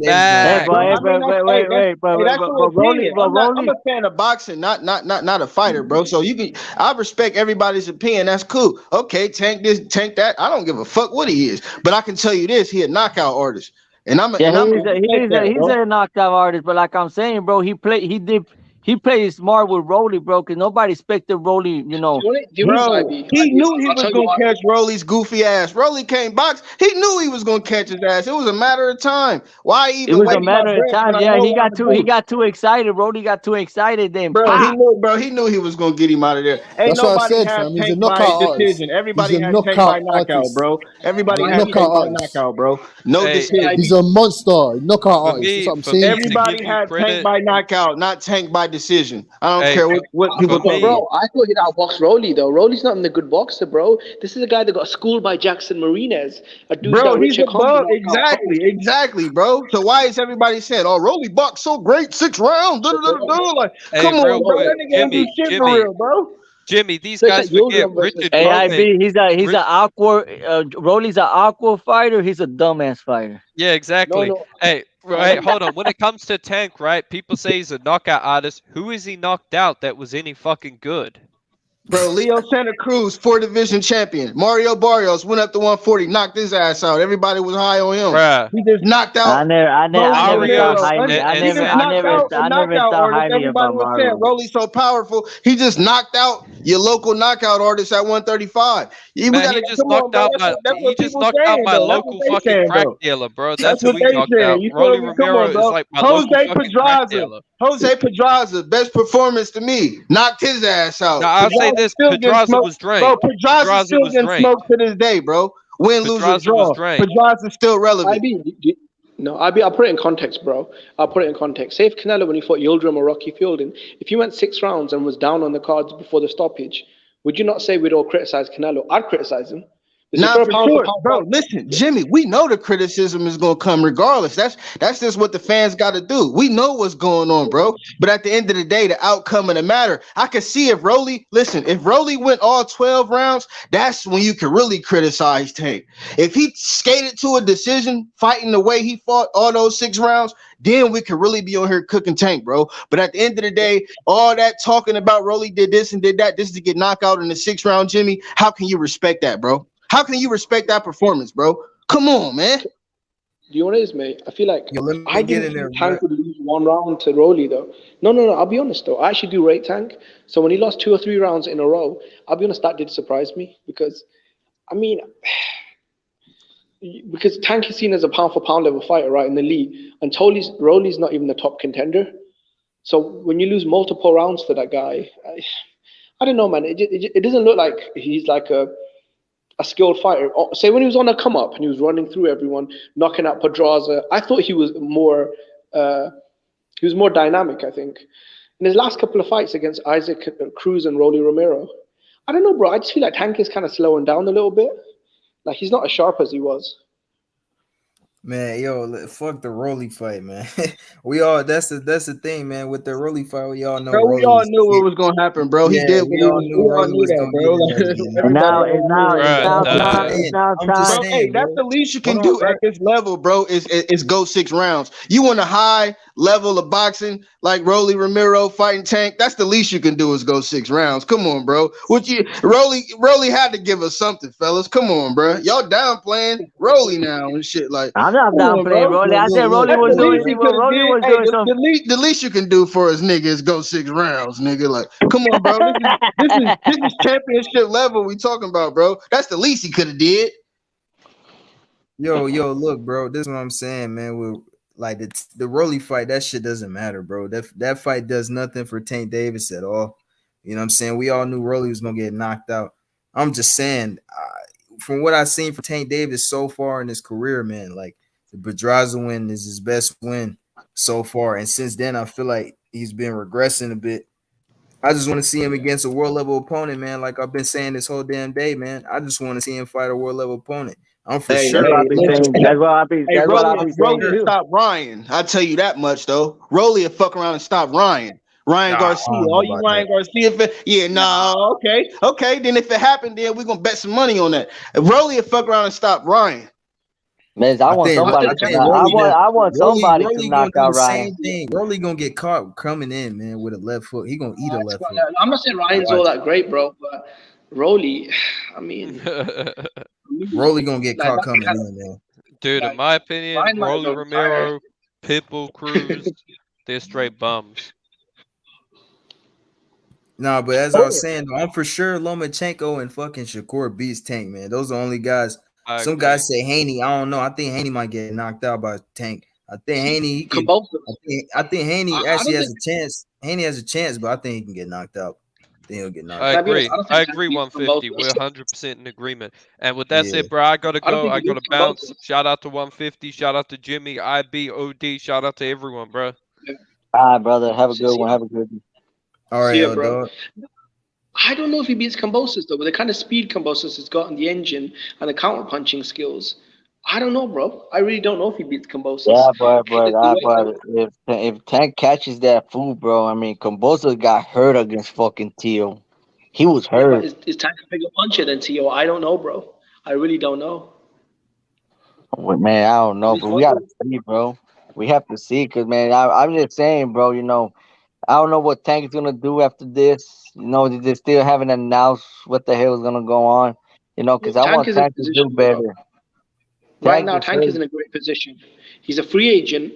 The whole boxing world is open for him, right? Yeah, if he goes to the right zone, now, right now, Jimmy, you're right. He's in a good position right there. So if he signs with Mayweather again, can I be honest? I won't criticize him if he signs with Mayweather again. I'll just stop caring about his career because I know he's not going to fight anyone. He's 28 years old. He's a free agent. It's like now or never, bro. You're 28. You're a free agent. We know you've been fighting bombs for a long time. No one cares. Sign to Top Rank. You've got fucking Shakur. You got Haney. You got Kambosos. You got Lomachenko. You got Teofimo. It's just, bro, it's a fucking massive list. You got champions at 30, 35, and 40, right? Even sign to the zone, bro. Fight Ryan Garcia. Fight Ryan Garcia. You just want to fight, deal, fight. Yeah. Yeah, I mean, it's crazy what it is, then, bro. Like, I can't even criticize him after that, because I'll just stop caring, bro. Because for me, then I know what it is. It's just, you know, he's fighting bombs for, you know, like, he's in on it. Like, people can blame Mayweather, but I feel like if he chooses to sign to Mayweather again, then it's his own fault. Man, they haven't showed the pay-per-view buys, right? They haven't showed. Some people be saying it was like 400,000. It's at me, bro. It's at me. No, that's not real. Bro, That's not real. Yeah, I know. That's why I watched. What's his name? Man, bro, y'all need to be watch. What's his name? Imagine this, yeah, complaining about. Armando said it was 275,000. That's how much. No, they sold 200. About a girlfriend that's cheating. 275. They haven't announced it. What's his name? Rick Gracier haven't said shit. You know who Rick Gracier was there? His name is. I mean, you don't watch what's his name? Blue Blood. I mean, no, not Blue Blood. What's his name? No. Somebody, not Blue Blood. Jimmy, somebody else. Blood Boxing. No, he's cool, bro. I don't watch Blue Blood. Who? Blood Boxing. Yeah, Blood Boxing, bro. Him. He was here in the chat. He was in the chat. Yeah. Yeah, I was listening to him at lunchtime, bro. Man, bro, I was just laughing my ass off with that fool was saying. Yeah, bro. Shout out to Blood. He makes great. I thought you said Blue Blood. Yeah, Blood Boxing makes it. Bro, it's at me. It's at me. It's OD. It's at me, you, and 150. Yeah, we keep complaining about a girlfriend that's cheating on us, bro. The second or third time we go back to her. Like, it's my friend. He'll say to me, "Oh, my girlfriend cheated on me." I'll be like, "Yo, dude, leave her. She's a whore." He's like, "Okay." If he goes back to her, bro, it's his own fucking fault. I don't want to hear him complaining. So if he signs to Mayweather Promotions again, I don't want to hear Tank complain. He knows what the deal is. Facts. He knows what the deal is, bro. Who's gonna fight 135 right there? You got what's his name? Ali Ribeiro and what's his name? Rayo Valenzuela 135. But it's still prospects, bro. Yeah. Oh, he says his phone died. Hey, no, you good, IB? I appreciate you though, bro. You see, bro, I don't believe it at 275 though, because I think Leo Santa Cruz is a way bigger star than Rolly Romero, and that pay-per-view only did 200,000. Rolly Romero is an undercard fighter, bro. Like, how do you go from 50,000 buys with Isaac Cruz, right? 50,000 buys with Isaac Cruz to 400 buys. I don't know, bro. I don't believe those numbers. They haven't said it yet, bro. They say, I mean, I don't know. Tomorrow they might say some shit like Bro, that. the PBC is in the shithole right now. Fox Sports just cancelled their contract with the PBC, and Showtime has given half of its sports budget to Bellator MMA. If these guys are doing big numbers, bro, would this be happening? Would this be happening? I know what you mean, Jimmy. Like sometimes I don't trip about, I don't care. But when I'm saying like, okay, these motherfuckers want to give Canelo a big ass contract, why you don't give this fucking contract for your fighters? I mean, I understand. Like, you got PBC pays their fighters well, bro. PBC pays their fighters well. Everybody be saying, nah, PBC pays well, bro. Even Robert Garcia said it. Man, I wish Al Heyman was around that time when I was fucking professional. So, PBC takes care of the fighters, but, when they did those platforms to go to every TV network like NBC, CBS, Fox, they should just stay with Showtime. They should not never fucking move around another TV network and look what happened. They just wasted their time, bro. Because at the end of it, they didn't achieve anything. They didn't sign any big deals. They did a deal with Fox Sports for 2 years, and then they didn't renew the deal. I think that's why they wanted Canelo. They wanted Canelo to come over so they could use Canelo to sign another big deal. Canelo went to the zone, so. Nah, it wasn't gonna happen, bro. You're right. I mean, he's gonna fight in December. He should not fight in December. Just beat Triple G and just chill this whole year, bro. And they just come back in May and freshed out, bro. We gotta get ready for Bivol. I don't know, bro. It depends. I don't think he beats Bivol, bro. You never know. 150. Everybody thought in the second fight that fucking Canelo wasn't gonna be Triple G, and and he did. And I mean, Canelo can make adjustments, bro. Nah, I don't think. In my opinion, bro, I think Canelo gonna come in the same way in that fight. I don't think he's gonna make too many adjustments. If it's at 175, man, that's definitely a bad idea because we already seen him gas, and that weight is just too much for him. I feel like when I seen Canelo, bro, when I first seen him preparing for the Bivol fight, I seen how heavy he looked, bro. You know what I'm saying? That's too much weight, bro. He's fucking slow as shit. He should not be 175, bro. I mean, don't do a catch weight. Let people be 175. Your ass should be around like 170. Be almost 169. And one thing to beat Bivol, even Avery knows will tell him, hey, hit him and get the fuck out of there. Don't go toe on him. I'm actually surprised. Eddie Reynoso didn't actually see this. Bivol was the bigger guy with the worst style. You're talking about a guy with a long jab, fast feet, defensive boxing, bigger guy, right? Who's strong as well. He took Joe Smith's best power punches. I'm surprised, bro. That Bivol fight. Can I be honest? That was a stupid move, wasn't it? That was a stupid move. It was, bro. That's what I'm saying. I was like, that's why I picked Bivol immediately. I cannot see Canelo beating him, man. I don't even care rematch or not. I don't think he beats him, bro. I think that's a fighter he'll never beat. Bivol has his number, bro. I'm telling you. Bro, if there's ever one fighter, right? If I could make a fighter, right, to beat Canelo, he'd be a tall guy that was really fast, defensive, and that had a good chin and an engine. Like, bro, Bivol had all the tools to beat Canelo. That's like his fucking kryptonite, bro. You know what I'm saying? Yeah, man. I still want to see the rematch, bro. Because I want to, let's see what Canelo can do, bro. Let's see if he can make those fucking adjustments. It's like Muhammad Ali and Ken Norton, bro, or Pacquiao Marquez. There's just some guys with styles, bro, that just for whatever reason you can't figure them out, Yeah, exactly, Jimmy. It's like Pacquiao Marquez, man. Like Marquez will always have Pacquiao's number, bro. Pacquiao will always struggle against him, always, bro. I think it's the same thing with Canelo. Him and Bivol, it's the same thing. I think Canelo's still gonna struggle with him, man. It's just the styles, bro. It's a bad matchup, bro.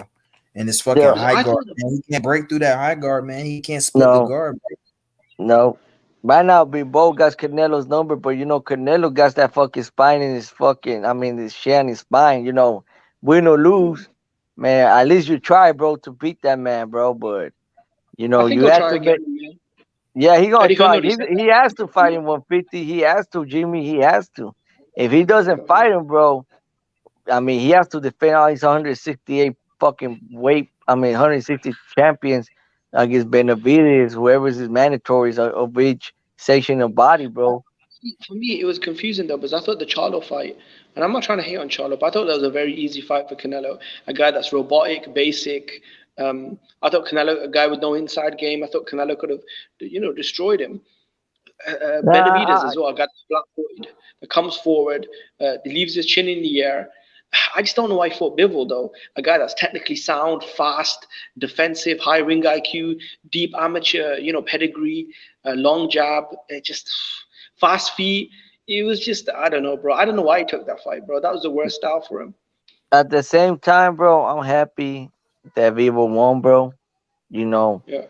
I wanted him I want Canelo to win, but I want Bivol 2 to win, bro. So everybody can shut the fuck up, saying that he's a fucking cherry pick, that people don't know shit about boxing.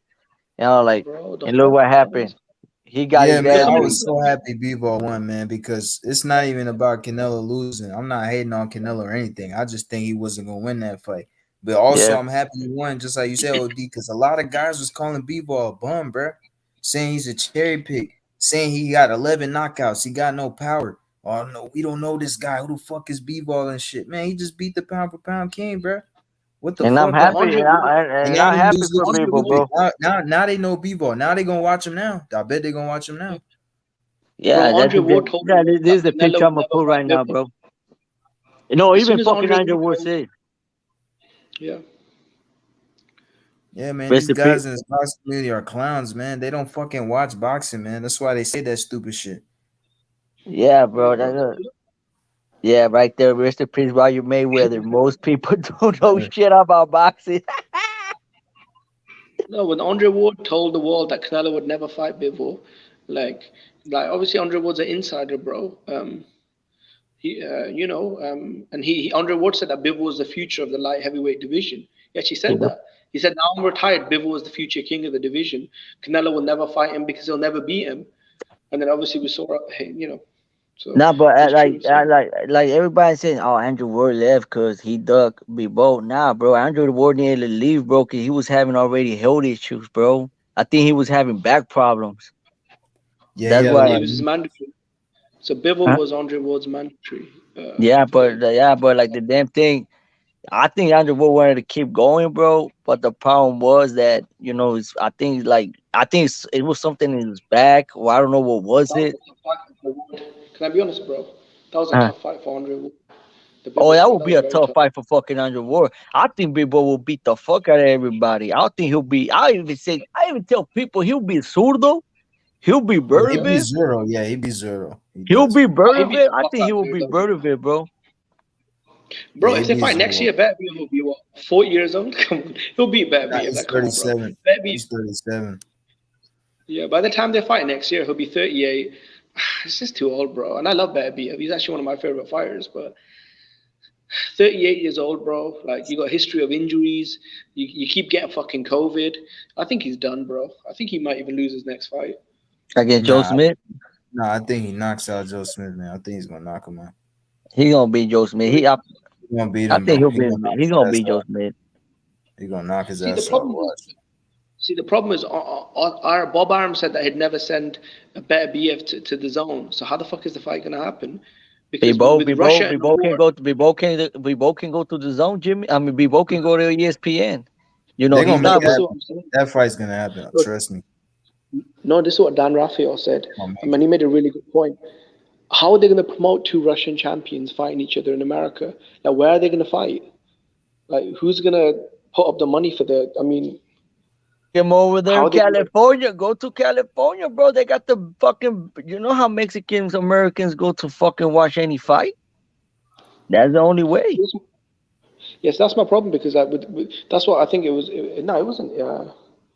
Who was it? I think it might have been either it was either Dan Raphael or Mike Coppinger. One of them. They were saying that the Beterbiev fight can only happen in Russia because of the money.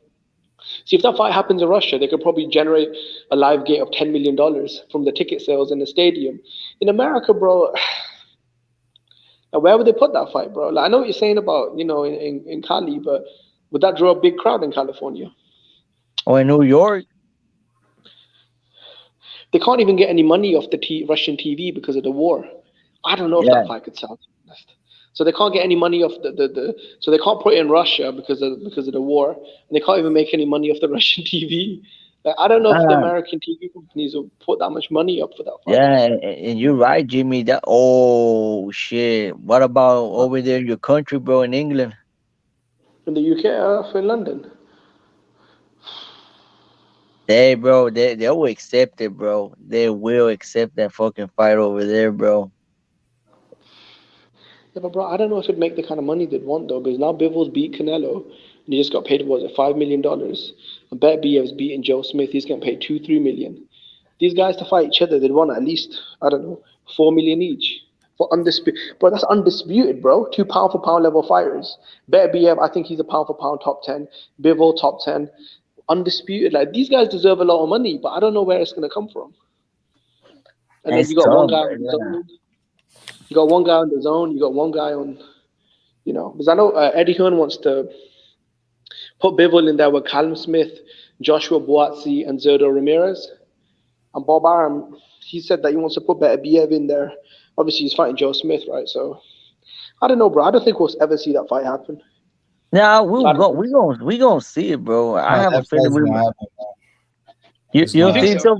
Y'all don't think so, guys? No, it's gonna happen. It's gonna happen. It's gonna happen, bro. Trust me. It's gonna happen. It's gonna happen. I hope it happens, bro. And for Canelo, bro, I give Canelo 2 more years, bro, till his era ends. Yeah, I'd say so, man. I think his body's already breaking down.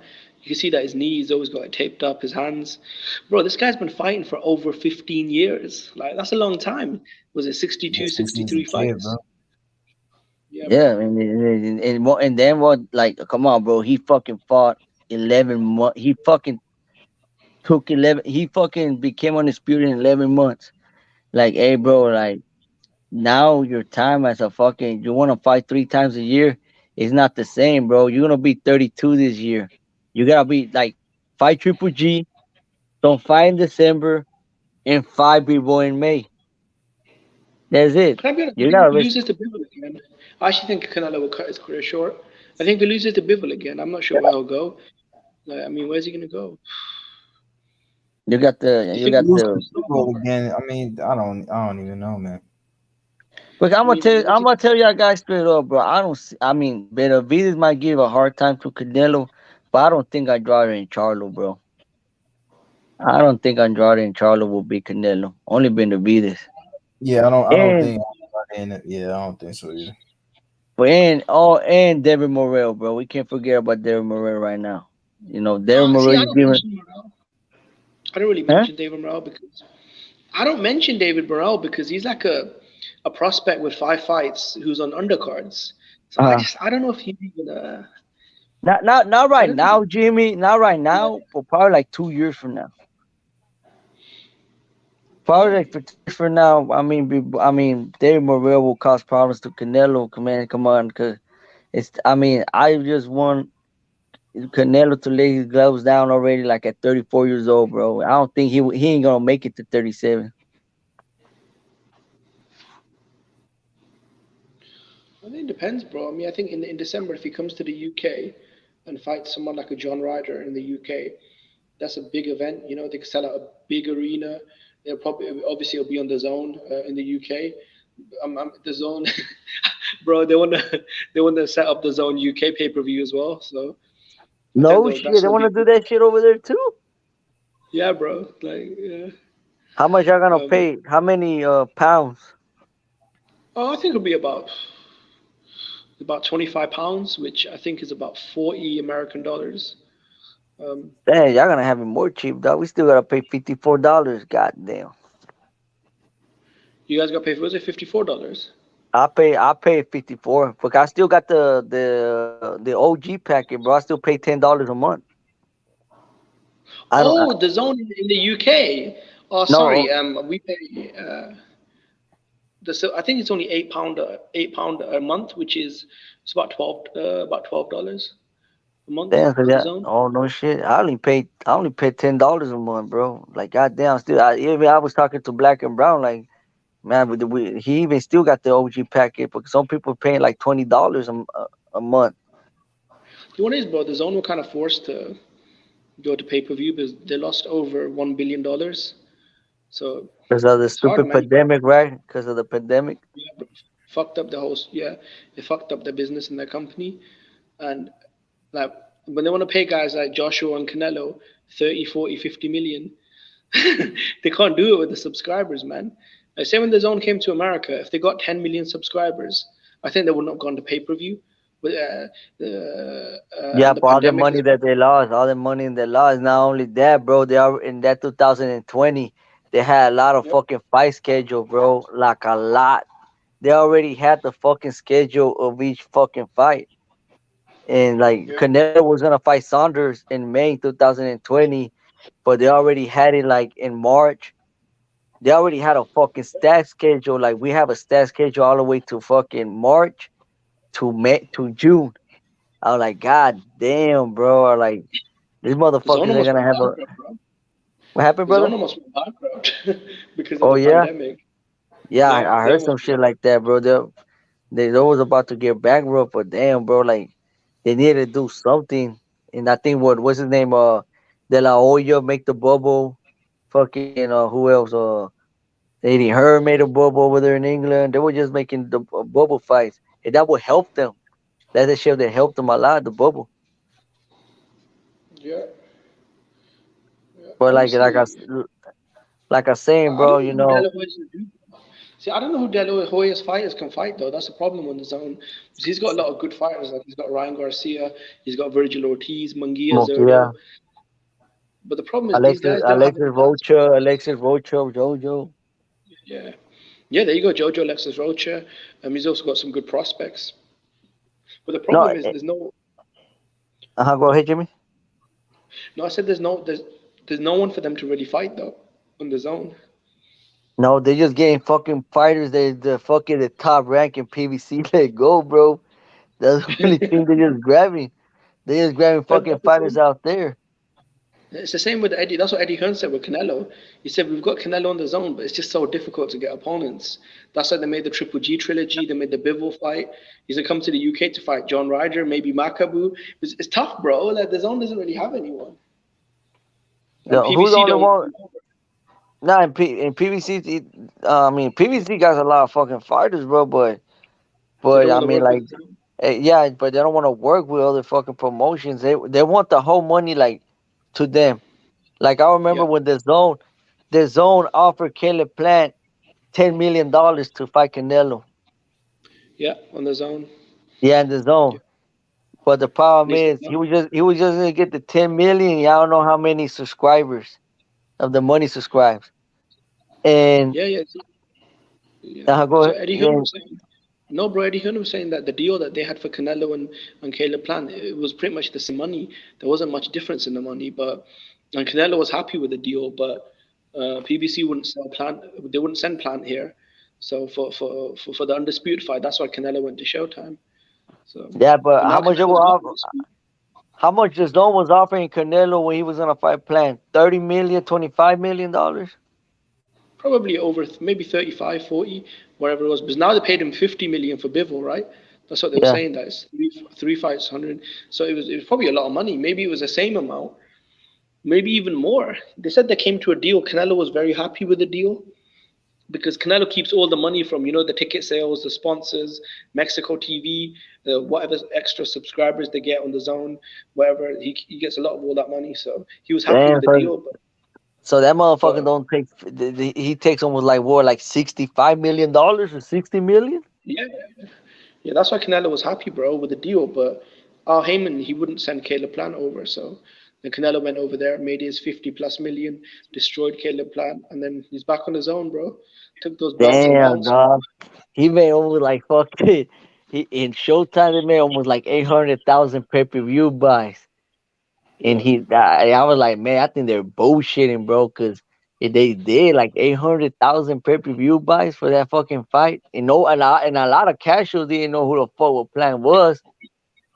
And they needed to make the fight that big. So man, we have to give props to Plan, bro, calling Canelo motherfucker, bro.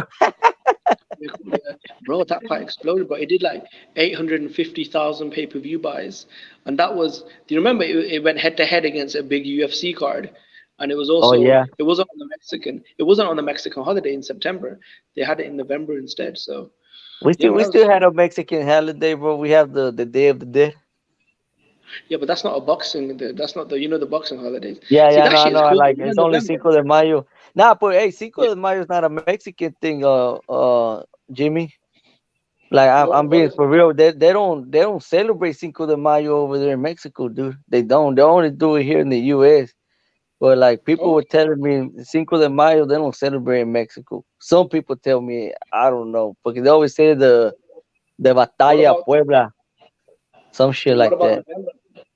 No, What see, happened? when Canelo fought do you know Canelo when he fought Kovalev, Sergei Kovalev, and Caleb Plant? He fought them both in November, right? The Day of the Dead. Is that Yeah, big in the Mexico? Dead. Oh, Day of the Dead is big in Mexico, bro. It's fucking big. The Do they Day of the have Dead do in Mexico is big. Huh? do they have boxing fights there usually? No, they don't have world boxing, bro. They just like give like flowers to the lost ones. You know, they just give stuff like that. Like I mean, they just visit their graves and everything. But they do like like their Aztec like I don't know how to explain this, bro. Cause I never went to Mexico in November. Cause I used to go to Mexico a lot in December. But they do celebrate the Day of the Dead in Mexico. But they don't got boxing events. Yo, man, I'm about to end this shit, man. I've been off for 6 hours. Damn, I should have been here in a while, bro. When I got fucking home, it's cause I was training my nephew, bro. Yeah. I was training my Yeah. nephew. I guess I was training my nephew how to do the fucking step, to walk to the step, like learning how to cut the ring and everything. Like I'm teaching him shit, bro. Like I tell him, hey, bro, go watch fucking Loma, go watch fucking Mayweather, go watch like Canelo, go watch all these fighters in the video. And when you see that, I can teach you, bro, because I'll be watching videos too. That's what I'll be telling him. Yeah, man. Yeah, that's what's up, man. Keep doing your thing, man. Keep teaching them shit, man. Yeah, that was a teaching. He was telling me something, bro. I'm gonna say this real quick. He was telling me like, there's this kid just blocking with the gloves. Look, throw the jab, jab, jab, and feint that fucking uppercut, bro, so you can land in the chin. It was like on the throw uppercut. It was like, oh, okay. Yeah, I was teaching him with the pads, and he did it. I was like, okay, that's how you gotta do. But when you do the uppercut, go to the inside. I was like, okay. Nah, but I'll let you go 150 for the next time, brother. Much love, bro. Yeah, man. I appreciate you, OD. Appreciate you All for right, bro. coming, man. All All right, right, bro. bro. Bye. Yo, shout out to everyone in the chat, man. Damn, I didn't even think I was gonna stream this long today.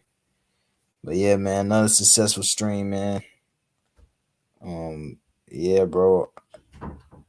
Definitely.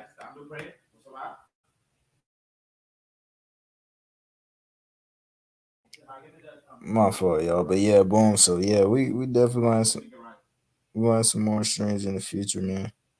You know what I'm saying? Got a lot of new shit coming, man. More music and all type of shit, man. But I appreciate everyone coming, man. I'm out. I'm gonna be around some other panels later tonight. I'm gonna just take a little break for a little bit. Appreciate everybody though.